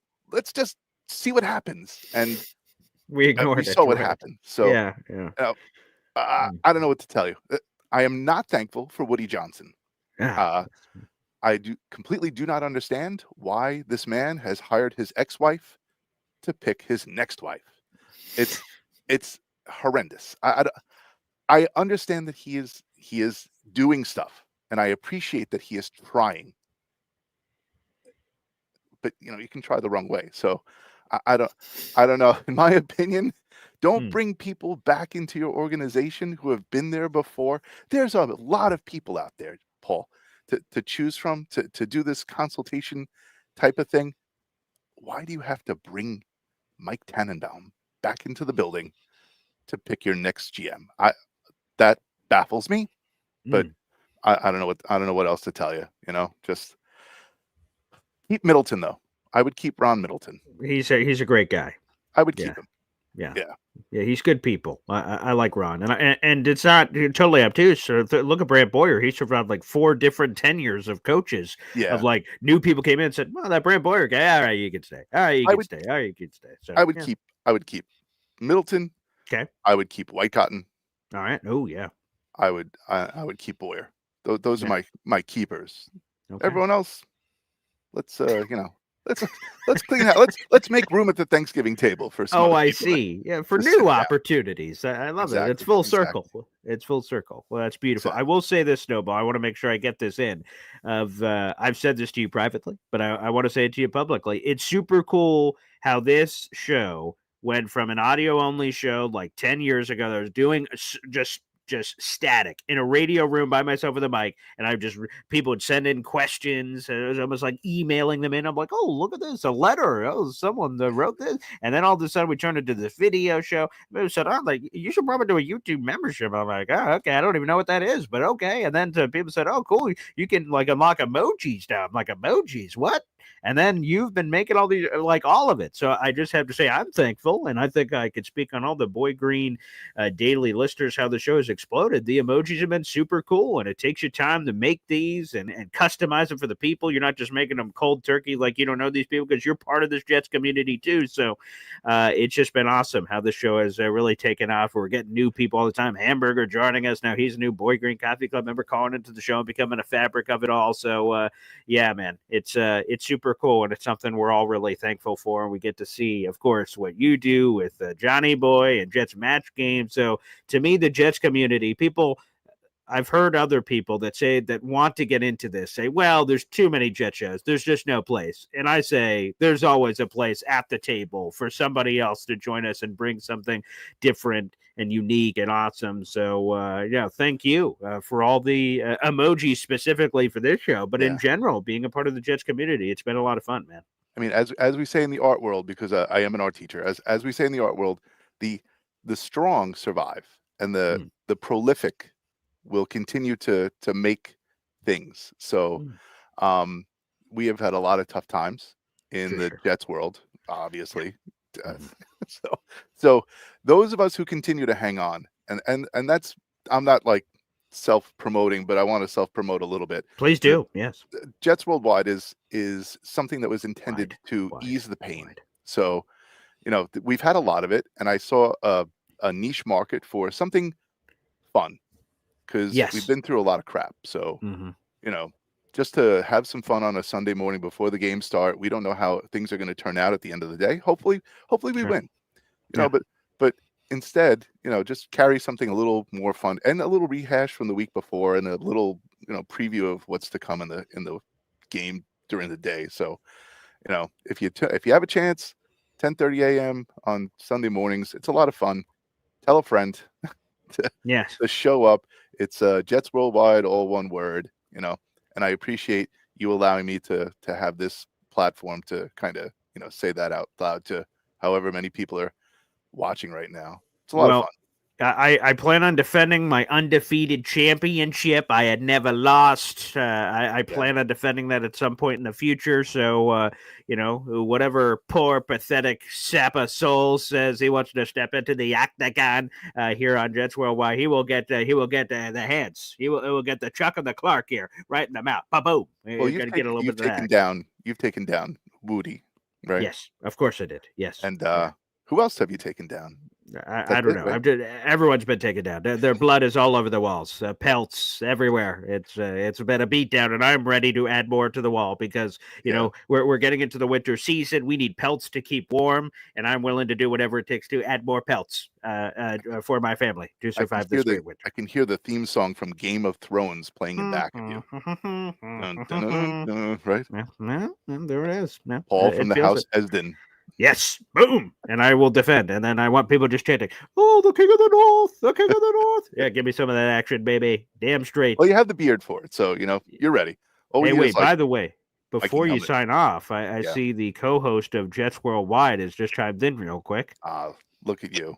It's Matt O'Leary versus Boy Green, because Matt O'Leary beat his guy Ryan that Boy Green was part of. We just got to set that up for them to go ahead and defend the chip. Which, by the way, are you guys both MMA fans? Of course. I am. I'm not. I'm a lover, not a fighter. Come on, you're an art teacher. How would you not love the art of someone beating someone else's skull in? But anywho, well, you can YouTube these highlights, because this is going to be the matchup between me and Matt O'Leary. Watch Big Country against Stefan Struve. Okay, big fat me, Big Country, and Stefan Struve, that big gangly Matt O'Leary bastard. He's going to fall like a house of cards, baby. The over the head right, and then boop, boop, and then his like little body's going to go psh, psh, psh, and fold like a lawn chair, baby. That's what's going to happen. So just be ready. Be ready for that. YouTube those highlights. That's what's going to happen. Yeah. All right. And Neil's the current champ right now. All right. Well, fine. Well, then I will beat Neil with a wrench. Okay. Anybody's going to get these hands, for God's sakes. Yes. Listen, I got to go, but I just wanted to say Friday, I don't know, Johnny, if we're doing the hangout, but the Jets therapy, Paul, we sacrificed Joe Namath in the name of everything Jets football. Yes, we did. Oh, God bless. So there will be a premiere of a video that is going to come out on Friday that that we have put together. We sacrificed him for the Jets. Well, let me know and we'll share that in the Discord. We gotta be there for that.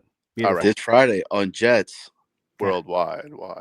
Yes. Wide. Exactly. Thanks, boys. Happy Thanksgiving. Happy Thanksgiving, guys. We appreciate you. All right. Someone else, we got a bunch of cars. I'll get to all you guys here. Someone else who I'm thankful for is normally when this guy's on the phone, there's a 4-letter word I would like to say. And no, it's not what you think. It's Alan. That's a 4-letter word I'd like to say. Alan, because that's what we're thankful for. Alan, welcome to the show. Happy Thanksgiving, pal. Good morning, Boy Green, to you and your extended family. Even some of the dumb words coming out of your dad's mouth today, but I appreciate it. I concur with most of the words from Professor Snowball Van Gogh about Rodgers and about this piss poor coaching staff. So thank God all be extinguished. If they dare put Breece Hall on the field again in 2024, they should all be shot. That is asinine. Okay. Yeah. I would rather see Adrian Martinez over Aaron Rodgers play right now. I don't need to see Aaron Rodgers anymore. Oh. It's over. UFL MVP, Adrian Martinez, baby.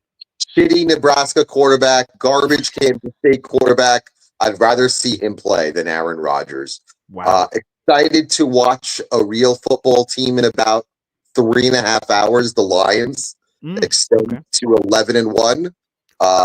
Watch the post-game handshake between Benjamin Johnson and his future quarterback, Caleb Williams. That is what is going to happen today. As far as the Jets are concerned, I know people are like, I want to see wins. I don't believe in meaningless wins. I never did. At this point, they're all meaningless. Whether they beat the garbage Jaguars or beat the Dolphins in frigid MetLife Stadium on the last game of the season. To me, I'm not tanking for a person. I'm just of the belief that I don't believe in meaningless wins. So they're 3-8 now. Let them get to 3-14 and grab the best player available. Hopefully it's Mason Graham or it's Will Johnson. The idea that I agree with Ricky NY with anything is shocking, but I agree that Will Johnson would be a phenomenal player. Will Johnson actually knows how to tackle players at the cornerback position, unlike that soft bastard right now. But again, please, no more quarterbacks from Florida State. They all get hurt. Okay. But I appreciate everything. And again, I put a couple of shekels on Syracuse plus 11 on Saturday. Please do not let me down, okay? Yeah. Please do, okay? I appreciate it, Paul. And thanks to all, and to all my haters, remember, I was right about Saleh, and I was right about this team. Soft as shit, going nowhere. Go Lions. All right, before you sign off, Alan, just real quick. This is for more a future thing because David said it too. Over your last, I don't know, could be 6 or 7 calls, you've had some weird static thing. Like I've noticed it, but it's not as terrible as some other people. Like some other people are just, I can't hear anything they say. So I'm not sure what's going on there. How do I fix that? That's a good question. That might be a Google. That might be above my pay grade, but it's been on your last bunch of them. But it's like on a lot of your answer. No, that's all right. Yeah. People have said the same thing. I don't know how to fix it. I gotta actually have a new phone.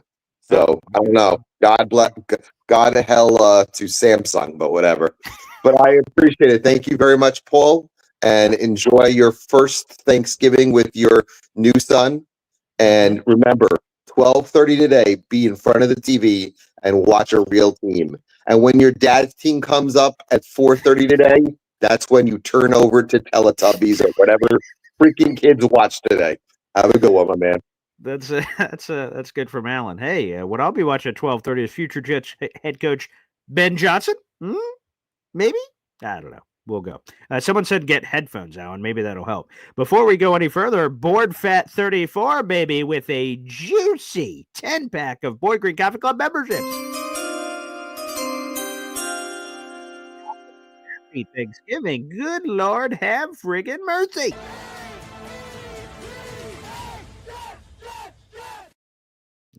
Beautiful. Thanks, pal. Appreciate you. Now we're 21. We are legal age away from our number one Austrian Jet fan from getting his emoji, baby. Let's read out our 10 new members to the Boy Green Coffee Club. Shout out to Board Fat for jumping in on the train. We appreciate you. Jacob, Roseanne, Angel, Javier Santos, Adam S, NY Jet Superfan, TJ, Alex Levine, Daniel Ruth, a Fungus Mungus 9. You guys are all now members of the Boy Green Coffee Club. And I love the unique names too. That is terrific. Board Fat 34, thanks for supporting the show, and we appreciate you. Helping keep the lights on, baby. Beautiful. All right, let's head back to the phone lines, baby, here on a happy holiday edition of Boy Green Daily. We got Tony Alexio here on the show. What's up, Tony? Good morning. Good morning, Paul. Happy Thanksgiving to you and your family. And to all the suffering fans in Jetsville, we wish you a happy Thanksgiving. And one thing about us fans is that, unlike any other organization out there, we have the most hope out of any of them. Yes. And we suffer through so much. And I believe this Thanksgiving this is my hope, that this is the last Thanksgiving of dysfunction in this organization, you know? We can only hope. Yes, we do. And then, you know, I know Snowball put up some points about not bringing it back Mike Tannenbaum, but at least Woody did something. Everybody picks on Woody, but at least he tries, you know. But I think the other guy, Spielman, was pretty good. And my hope is that both of them together can tell Olbrich the bench to take dead wood. The termites won't even infest. How could he be playing this guy? Oh my God, in-law. But they had Lawrence Taylor, LT3. Not Lawrence. I'm sorry, Leonard Taylor. I'll take Lawrence Taylor. For sure. See how bad I am. That's my hope that he could become the NFL team. I go beyond myself, but the man had two plays in a row, two pressures. Out he goes into the next quarter for a play or two. And you keep playing this termite infested Kinlaw that, you know, always brings penalties. This is by far the worst coaching staff in our history. It's got awful. Yeah. We can go back to Gase. At least I know he wasn't good, but the thing that saved Gase was really Greg Williams, the defensive coordinator. And then we can go back to Rich Kotite. Yeah. And they didn't have talent. Like this has so much talent that's not being utilized. At least Kotite brought out Wayne Trebet. He brought something out from the ashes. Yeah. This thing's burning the whole team down to the ground. But now it's going to change for us. Things are going to get better for us. And I really believe so. And what I would hope is like really, let's see what we got in our rookies. What Alan was saying, I'm better. I don't agree with everything. Like that's the one thing about us fans, we can disagree with each other, but we shouldn't hate each other because everyone else hates us and laughs at us. But I never heard it that way it's the before. truth, right? That's funny. Yeah, That's we fight amongst ourselves, but we root for the same team. Okay, it's ridiculous. That's how bad this dysfunction has gotten us. But we should have play Adrian Martinez and like what your dad said. Also, the backup, whatever, Tyrod Taylor. Yeah, we Tyrod, we should play them. Bench Rodgers, man, and for those making fun of, I only want to see what we got. Let's see what we have sitting on the bench. We have, and speaking of Rodgers, a lot of people dislike him. I know. I just like the thing that he goes on TV, the McAfee shows. Mm-hmm. I think that's a major distraction that he shouldn't be doing, but that's his choice and he does it. But I believe next year he's going to do a repeat of what Brett Favre did. If he leaves, he'll play sensational. But if he stays, I still think he'll play sensational because we have Keith Carter coaching the Pro Bowl left tackle. He just dismembered this guy. This guy played worse than Beck did. Yeah. Okay. Tyron. I mean, it was the coaching staff. They have no goal to succeed. You know, and I just hope that we just can. You know, we make the best of it. Let's see what we have and let's play them. I know Rodgers has been playing bad, only because he's wounded. You know, if he can't play at the speed, how can he throw? So why don't you stop being so selfish and put yourself on the bench? The team has to be a unit, not everybody doing their own thing, you know? And there's no unity in this team. It's disheartening, you know? I mean, that's what I see. I could be wrong, you know, but, you know, I could be off base, but I don't see, let's do it for the team. Let's do it for the fans. We play for the fans. We play for ourselves, and let's make the best of things, you know? Let's try, you know, but they always find a way to lose, and because they don't play with heart. And if they have team unity, they will have the heart and have the support of the fans. And even though this is how sick we are as fans, even though they do this to us, we still root for them, no matter what. Oh, 100%. I'm going to root for him till I'm dead, no matter what happens. Like, we're like the Jet zombies, you know. We you know, it's crazy. Yeah, right. Yeah. But we always have hope. That's one thing no one can take away. If they take away hope, then it's all over, you know. All is lost. God bless 100%. you and your family and the fans, and we wish for better times ahead. Damn straight. Happy holidays, Tony, and thank you to everyone who's been gifting memberships today. It means the world. Again, we're 21 members away from our #1 Austrian Jet fan, baby, getting an emoji. And for folks who are new to the show, we try to emojiize, for lack of a better word, some of our great listeners, callers, and interactors to the show. So maybe you'll be next, baby. We'll see what happens. Again, 21 members away from our #1 Austrian Jet fan. And by the way, for folks who are members of the Boy Green Coffee Club, you get into the Discord, and we normally put up in the Discord a poll who should be next to be. I'm a man of the people, baby. Whatever the people decide is ultimately what we go with. And booyah, our #1 Austrian Jet fan just gifted a membership, baby, to make it an even 20 spot. Mike Cohen, you are now a member to the Boy Green Coffee Club, and Jared B just dropped that link we were just talking about to our Discord channel. We are a Breece Hall 20 pack, which my father apparently hates his guts. We are a Breece Hall 20 away from our #1 Austrian Jet fan from getting this emoji. Breece Hall 20, Thomas Jones 20, one of my favorite players. That 3-year run, baby. Thomas Jones was friggin' elite. It was great to see old Thomas Jones, TJ. One of my first player interviews I've ever did in my career. That was like 10, 15 years ago, whatever it was. No, it had to be longer than that. Yeah, it was shortly after his career with the Jets. It had to be 10. Yeah, it had to be like 12 years ago or something. So shout out to Thomas Jones, baby, for helping start my sports media career. Shout out to you, Thomas Jones, TJ, baby. Love you. All right, let's go back to the phone lines. We've got, speaking of Jets match game, we got apparently the reigning champ, Neil Sr. with the Victory Cigar here on Thanksgiving. What's up, Neil? Happy holidays, my friend. You too. You're gonna run me. What'd you say you were gonna do? Bitch slap me when you come on the game? Oh yeah, I don't remember exactly. Something with a wrench, maybe. I don't know. We'll Yeah. see what happens. I'm 3-0 apparently, and 3-0. Wow. Okay, that's yeah, better than me. I Okay. took Allen down. He doesn't talk about that. Allen was Oh, that's interesting. one of my takedowns. Ooh.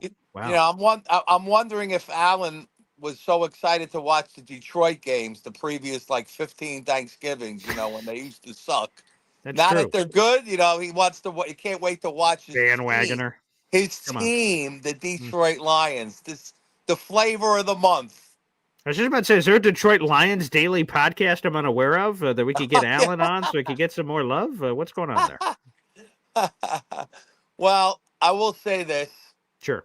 I want to thank all you guys. I got to tell you something. I came on this podcast whole thing, I guess, about 2 years ago, and it's been really therapy for us. Apparently, one day it's going to be victories for us, and we're going to be excited, and all of us are going to be, celebrating. And I'm a hope guy, and let me just say this to you. Sure. My dad, God rest his soul, in 68, he fell in love with Joe Namath. And,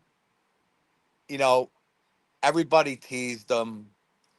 The Jets were a laughing stock, just like we are now. And my dad said, look, this guy's going to win the Super Bowl. I don't give a shit what anybody says.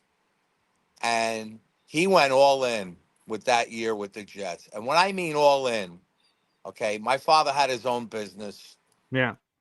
And he took me to the 68 championship game with my brother. Oh, awesome. I was 8 years old. He paid $150 to get me in the building on a South ticket in those days. Yeah. Yeah, right. Remember that. Yeah. And I went there. It was so cold. I had a hefty bag on my head with 2 eyeball slits out. The wind was incredible. And I want to tell you something. We're all going to experience it. It's going to come. But the elation that I had on that victory was unmatched. And my dad then proceeded to bet $4,000 on the Jets in the Super Bowl. Wow. Okay? And he bet everybody. He had his own store. He used to have guys come in and clean the store. He had a big TV and appliance store. He had judges come in, lawyers come in. My dad was a real intelligent guy, really self-taught. And everybody that came in wanted to bet him. And he got up to 21 points. He got I think about $800 of his bet was with 21 points. That was how improbable it was that we were going to take down the Colts in the Super Bowl. Think about that. 21 points. 3 scores. Jesus. I mean, you got to be kidding me. And everybody that's how laughable it was and improbable. I mean, the long and short of the story is I told it once before. Yeah. We were all going to go to the Super Bowl in Miami. It was all my father was excited, etc. Now, being he owned an appliance store, General Electric and various other vendors would give him certain perks if he bought a certain amount of appliances. It just so happened that General Electric gave my father 2 all-inclusive paid vacation to Hawaii Super Bowl weekend. Wow. So I didn't realize it. He comes home one day and he tells my mother, and she's jumping up and down, all excited. So I go, what's going on here? What's up? He goes, Neil, I got bad news. I go, what's up, Dad? He goes, we can't go to the Super Bowl. I said, what'd you say? I said, we're not going to the Super Bowl. You got to be kidding me, right? Yeah. No. I have to take your mother to Hawaii. We got a free trip to Hawaii.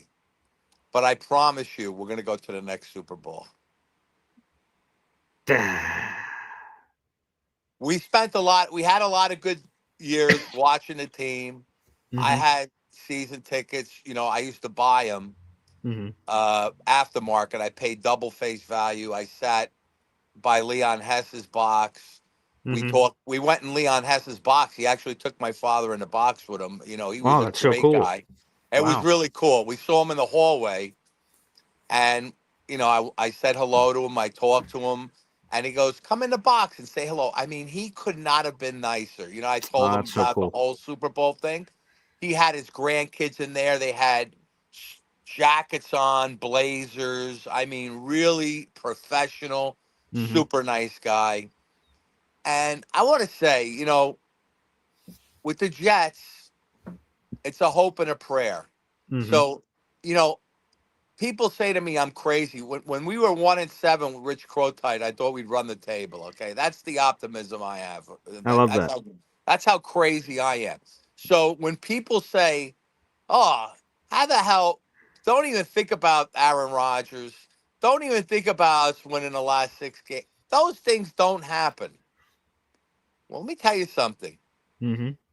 You tell the Boston Red Sox fan that's down 3-0 in the World Series against the Yankees Mm-hmm. that they're going to come back and win that World Series. Okay, let's say we were a Red Sox channel, right? Sure. Yeah. And we came on the day after the Red Sox won the first Oh game, and we were my. down 3-1, right? Yeah. And I got on here. I said, "Paul, I think we're going to do it. I think we could come back and beat the Yankees." You would look at me, and I would get Alan on here. Yeah. Alan would be, the anti-Red Sox. He'd be going, "Neil, you are on some kind of drugs. You're a moron. It's the Yankees. They Yeah. own us. We can never beat the Yankees. Mm-hmm. Shut the hell up and go do some drugs." Yeah. Then game 2 comes. It's 3-2. Then it's 3 to. You understand what I'm saying, Paul? And Mm-hmm. I'm going to tell you something. Talk about improbability. I was a season ticket. We were season ticket holders in the Mets, Yeah. and I was at all the '86 games. I sat behind Bill Buckner when the ball went Oh through his God. legs. Okay, Yeah. I was behind him. Oh. Now I will tell you another quick story. Yeah. Yeah. We're at that stadium, Uh-huh. Shea Stadium, Yeah. and we're all season ticket holders. It's the 9th inning, Mm-hmm. and during the 5th inning, there's a drunk kid from Boston that's going up and down the aisle where we were Mm-hmm. sitting. And he's going, "This is the best day of my life. I I snuck into the stadium. I really love it. Is anybody going to give me a ticket stub? Could anybody spare a ticket stub?" We're like, "Kid, get the hell out of here, please. We're not in a good mood." Yeah. You see, Schiraldi comes in. We all go to the bathroom. We're all cursing about Davy Johnson. We're talking about what a stupid asshole this is and what Mm-hmm. the hell happened. We come back. We see "Congratulations, Red Sox" on the big screen. Paul, "Congratulations, Red Sox" was on before the game was over. Oh my. Kevin Schiraldi comes in. The hits happen. You know what happened. When I want to tell you something, I was an earthquake when that final run came in. When I say earthquake, the entire stands, Shea Stadium, they had those rolling stands. It was not Yeah. a Yeah. fixed stadium. Right. Right. The It was this much. It was like this. Oh, It that's was crazy. going up and down Mm-hmm. like 2 feet at a time. It was like an earthquake. That kid was around under about 10 people jumped on him. What we wanted. People were hugging. And I want to tell you something. That Yeah. experience, I'll never forget for the rest of my life. Mm-hmm. Nobody will have the experience like that for any other sports team that we had in that '86 year. Now, think about that, and let's think about what's going to happen when the Jets finally do it. Oh, how sweet Okay? it'll be. Let's put Oh that yeah. in our mind of minds. And I'm going to tell you something. It's not going to happen like we all think it's going to happen. You know what I mean? It's Mm-hmm. never going to be, "Yes, we're going to be 12 wins." I said 17-0 to start the season. I was so excited. Sure. Yeah. We're never, it's never going to happen like that for us. You know how it's going to happen? How's It's that? going to happen where we're 3-8. We run 6 off in a row. We sneak into the playoffs, and we go on a run. That's how it's going to happen for us. Not to say this is going to happen this year, but it's going to be from the ashes I to love the that. to the throne. That's how it's going to be with the Jets. It's not going to be how we expect it to be. I mean, just think about what Rex Ryan, right, Paul? What happened with Rex Ryan? No. We were not going to, right? We snuck into the 2009. playoffs. That's right. Yeah. And we weren't supposed to get in, right? We all said Yep. we were out. Yep. And then when did it happen? Like a press conference or something? When did we finally figure out? Rex Ryan didn't even know we were in the playoffs. That's right, because after the Falcons game that the Jets lost, I was to Matt Ryan back in the day. He went up and said, "It's over. Jesus, we're out of this thing." And then fans and players all assume he's right. He's the head coach. And then they find out a game later. They're like, wait a second. We're not mathematically out of this thing. We have a chance. And that was like, I heard Thomas Jones tell the story recently on a podcast. Like Rex Ryan said at the podium, so we're all packing up our gear, getting ready for Cabo. And then we're like, wait a second. Someone just said that we're not mathematically eliminated. Then they go in, the cold Spencer starters in the second half of that game that they were going to try to go undefeated. Jets sneak into the playoffs, and boom, they go on the crazy run. So to all that, I say, screw you guys that think we should lose out. Screw you guys like Allen and all you negative guys, okay? There you go. One last thing. Yeah, go ahead. I'm at the game that we made it to the I'm at the game where we won, where we was the Green Bay game, where we were out of it, where everything had to happen in sequence before our. Oh yes. I know. Yeah, yes. Was that the Colt game or was the Colt? Was it the Colt game? That was. Are you talking about the won the division in 2002? Yeah. Yes, yeah, where everything had to happen. Yes, you're right. And the Packers blowout win, the Jets blowout win over the Packers. Yes. Okay. Yes. So I'm in the parking lot with my guys. It's freezing cold. Mm-hmm. And they're all like, "Neil, what are we doing here? We just got done with the tailgate. You really want to watch this game?" I said, "Yes, I do want to watch this game. Yeah, we're going to win and everything's going to..." Shut the hell up. Yeah. Come on, let's get out of here. No, we're going. We go into the game, and obviously it came on the screen, the kick, everything happened, and it was again glorious, Paul, glorious. All right. Now the one ironic part is the only home, and again, I'm a diehard, 56 years. Sure.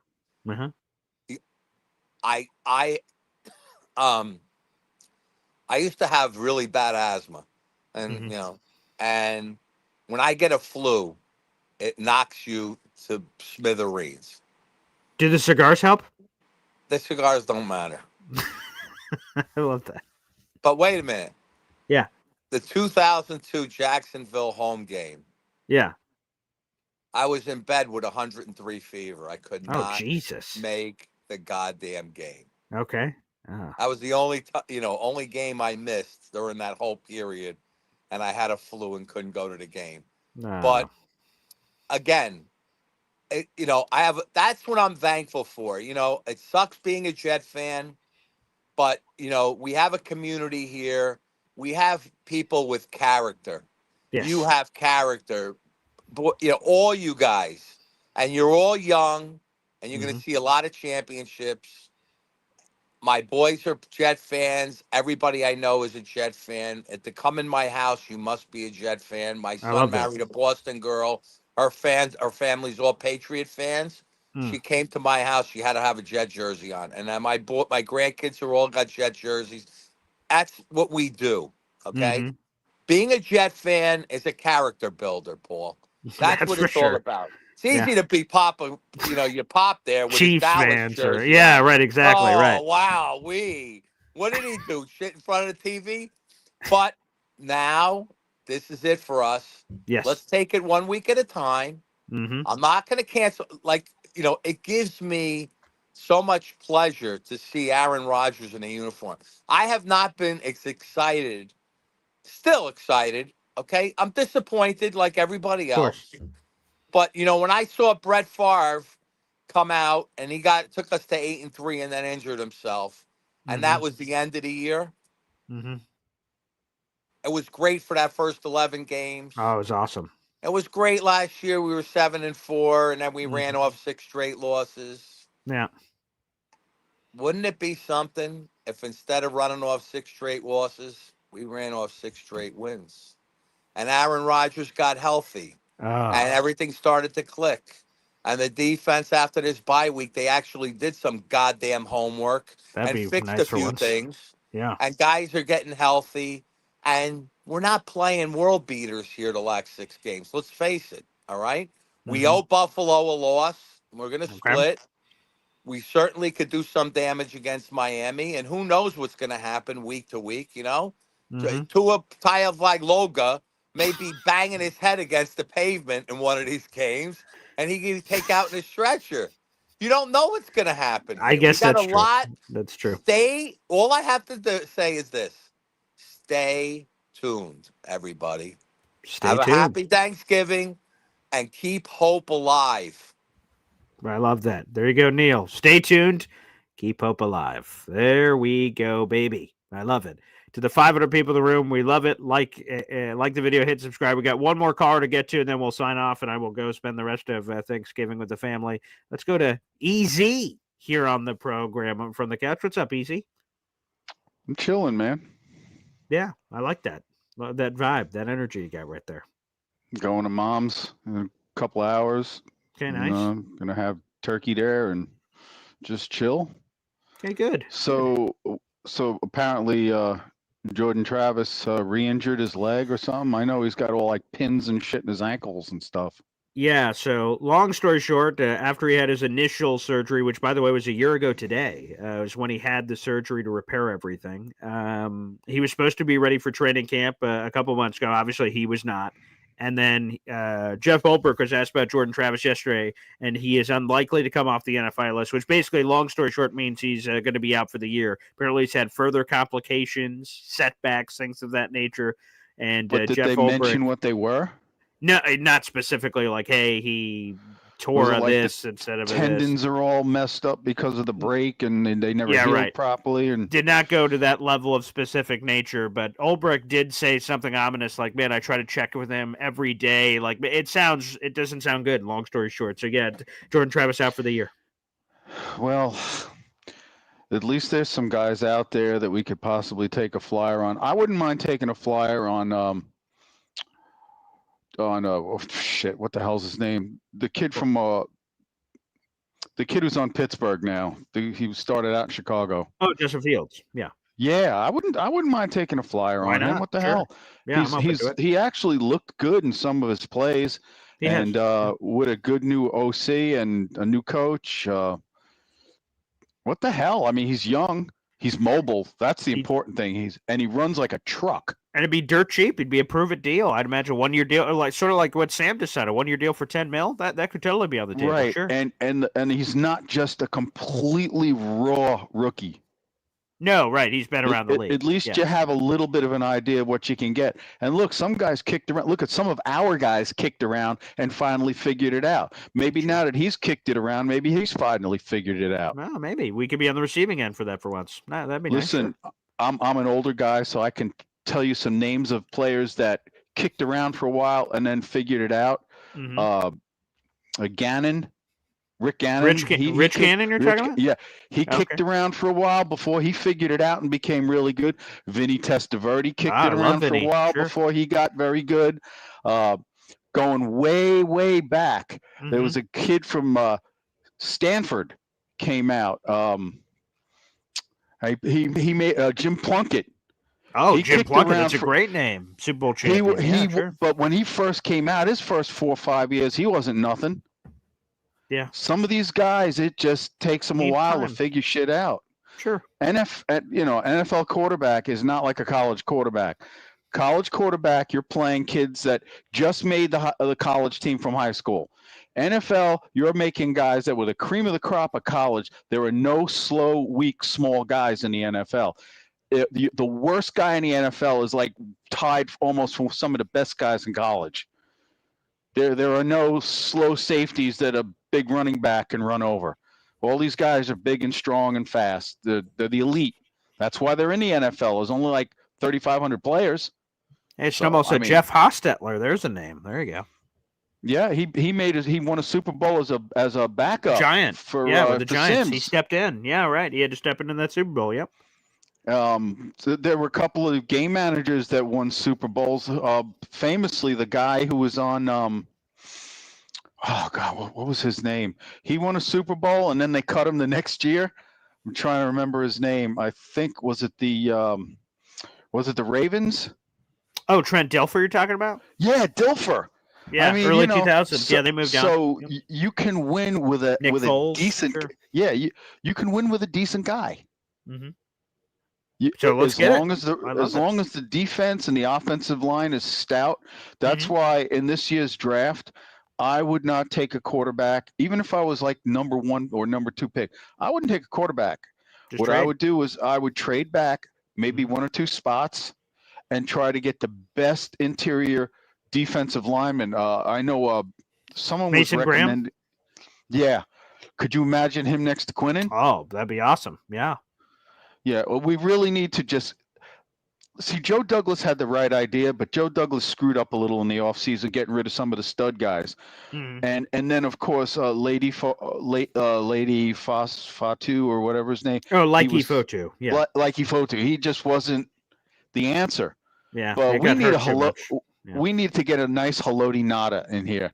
Oh, I'd love a Haloti Nada. Give me some of that. Yeah, a lot of fans seem to be a fan of Mason Graham in the comments section. Give me Mason Graham. Hell yeah, build the name. I would take him if we were like the 4th or 5th or 6th pick, and I had a chance at him. I'd grab that guy immediately. Sure, immediately. Yeah. Why not? Because I think if we got Justin Fields and we had that guy, and then maybe another couple of O linemen that we take flyers on in the 2nd, 3rd. I mean, maybe I would take a 3rd round. Do we have 2 3rd-rounders still? We do not. So we had 2, and then we traded one of them for Devontae. So here's what we have: we have a 1, we have a 2, we have a 3, we have a 4, we have a 2 4. 5s, 2 6s, no 7s. I thought we did have a 7. No, we traded that away. That was a part of another deal. So yeah, we have 2 5s and 2 6s. Maybe we could trade a 5, a 6, and move up to maybe the 4th round. Sure. And then take a quarterback there. Yeah, maybe. Yeah, I'm all about it. I would wait. I would wait on quarterbacks till next year. I would try to trade in this year if we have a good pick, since we shouldn't get a quarterback this year because it's too much of a risk this year. But next year they got some good players coming out. Yeah, that's what they say. Arch Manning. Who's the other kid? I'm forgetting. There's some other big quarterbacks coming out too. His name escapes me, but there's another big quarterback coming out, and not this upcoming draft. The draft after. I'm 64. Lots of names escape me. Yeah. Fair enough. I'm glad we're swimming in the same pool there. But yeah, there's some other really big quarterback kid that's supposed to be coming out there. It might be the LSU kid. I don't know. I can't remember. But is your pop driving up? He is not. They're doing their own shish kebab. So we'll see how this works. I don't get that. Not driving up to see the grandkids and the whole bit and Thanksgiving. I don't know. I'm gonna have to give your dad a little spanking on that one. Okay, yeah, there you go. Feel free. I'm all about it. But I'm not spanking your father. He looks like he could hurt me. Yeah, he's a Marine or something, right? Yeah. He spent 20 years in the United States Navy. That is correct. Yeah, I ain't spanking your dad. No. Okay, yeah, that's. I spent 20 years on the couch and trying to make it as a rock star and didn't. So, no. Yeah, Garrett Nussmeier. There's one from LSU. I'm like looking up a lot of these names. Someone brought up Nico. That's another quarterback name. So yeah, there's a couple. I was like, of future. So what I'm asking you is if it was a choice between taking a flyer on a quarterback or that interior defensive lineman, which one would you take? Interior defensive lineman. Yeah. So that would be your first round pick? I'm not taking a quarterback. 100%. Yeah. I don't know where they pick now. 7, 6. I guess it's all going to move eventually anyway, but they're picking somewhere in the 6, 7, 8 range right now. If Mason Graham's on the board, that's my pick. Nico from Tennessee, excuse me. So shout out to Alan. Yeah, the name was escaping me. Thank you very much. The kid from Tennessee. So that's another one. But yeah, I'd take Mason Graham right now and rebuild. Or again, if the Jets do, just add him. Just add him. Sure, why not? Look. JJ will be back. God bless. Godspeed. He'll be back. Yep. I mean, if Aaron Rodgers could make it back that fast. And he was like 40 years old, and this kid had the same. Didn't he have the same surgery as A-Rod? Who? Travis? JJ. No, Oh, JJ. JJ, yes, for the yes, yes, Achilles. yeah. But he had a problem, so he had a second surgery. So his will be a little Oh, he bit more did. complicated, unfortunately. Yeah, he just had that like a month or two ago. So something bad happened, I guess, in the surgery. So Maybe they had to they get a need to second surgery. weave some carbon fiber threads into that Hey, that could help. Achilles tendon. Sure, yeah. But I mean, he's a kid. He's in his 20s. Yeah. He'll probably be back by week 6, 7, maybe. Yeah, sure. If all That's works possible. out. Yeah. But I wouldn't want him to push it because his position on the field is definitely a lot more stressful than A-Rod's position on the field as far as coming off that leg. Yeah. Yeah. And I don't want him to overcompensate and try to come off the other leg and snap that one. So Well, definitely not. And that's the fear with people is that you have so much on one that you overcompensate the other, and boop, you blow out the other one. So yeah, that could be a shit show. Isn't that what Rodgers said? He was having trouble getting once he got everything back strong again. Then it was about making both legs even. Correct. Breece Hall also said that too, because what would happen is you're working so hard on the rehab leg that leg gets bigger than your other leg. It's more muscular in tone and in definition and everything else that you blow out the other one almost from mass when you're cutting and doing moves and stuff. So Breece and Rodgers both said that. It's kind of like an old car when you change the upper radiator hose, and then that's the strong one, and then the weak link is the lower radiator hose, and then that one blows out. Yeah. 100%. But Paul, have a great Thanksgiving. Thanks, brother. God bless your children, your fiance, your mom and dad, your friends and family. God bless everybody out there, and enjoy Turkey Day, and go Jets. There we go. Easy on the show. Thanks everybody for tuning in. Excellent stuff. 500 people in the room. 2-hour plus live stream here on Thanksgiving. God bless everybody. No Boy Green meets Woody today. Enjoy time with your family. I'll have some articles up if you guys want to read anything on the Jets. I'm sure I'll write something today somewhere in there. But really, screw the articles and stuff like that. Spend time with your family. Get some time. I'm about to turn on the Macy's Day Parade. The kids are about to wake up and everything. So we're going to do Macy's Day Parade and then football, baby. Football all day. I can't wait. Thanks, guys, for choosing, whether you're watching live or you're watching after the fact. Thanks for choosing to take time to watch this show that never gets old. I never forget that. I never take that for granted. This show could get taken away tomorrow. I just love doing this all the time. You guys are awesome and always a lot of fun. And shout out to our number one Austrian Jet fan, baby. Happy Thanksgiving, fam, and everybody else. Appreciate you. We're 20 members away from our number one Austrian Jet fan getting his emoji. We'll get there eventually. Thanks, everybody. Enjoy your holidays. God bless. And we'll see you. Take care, everybody. We'll see you tomorrow morning for Boy Green Day.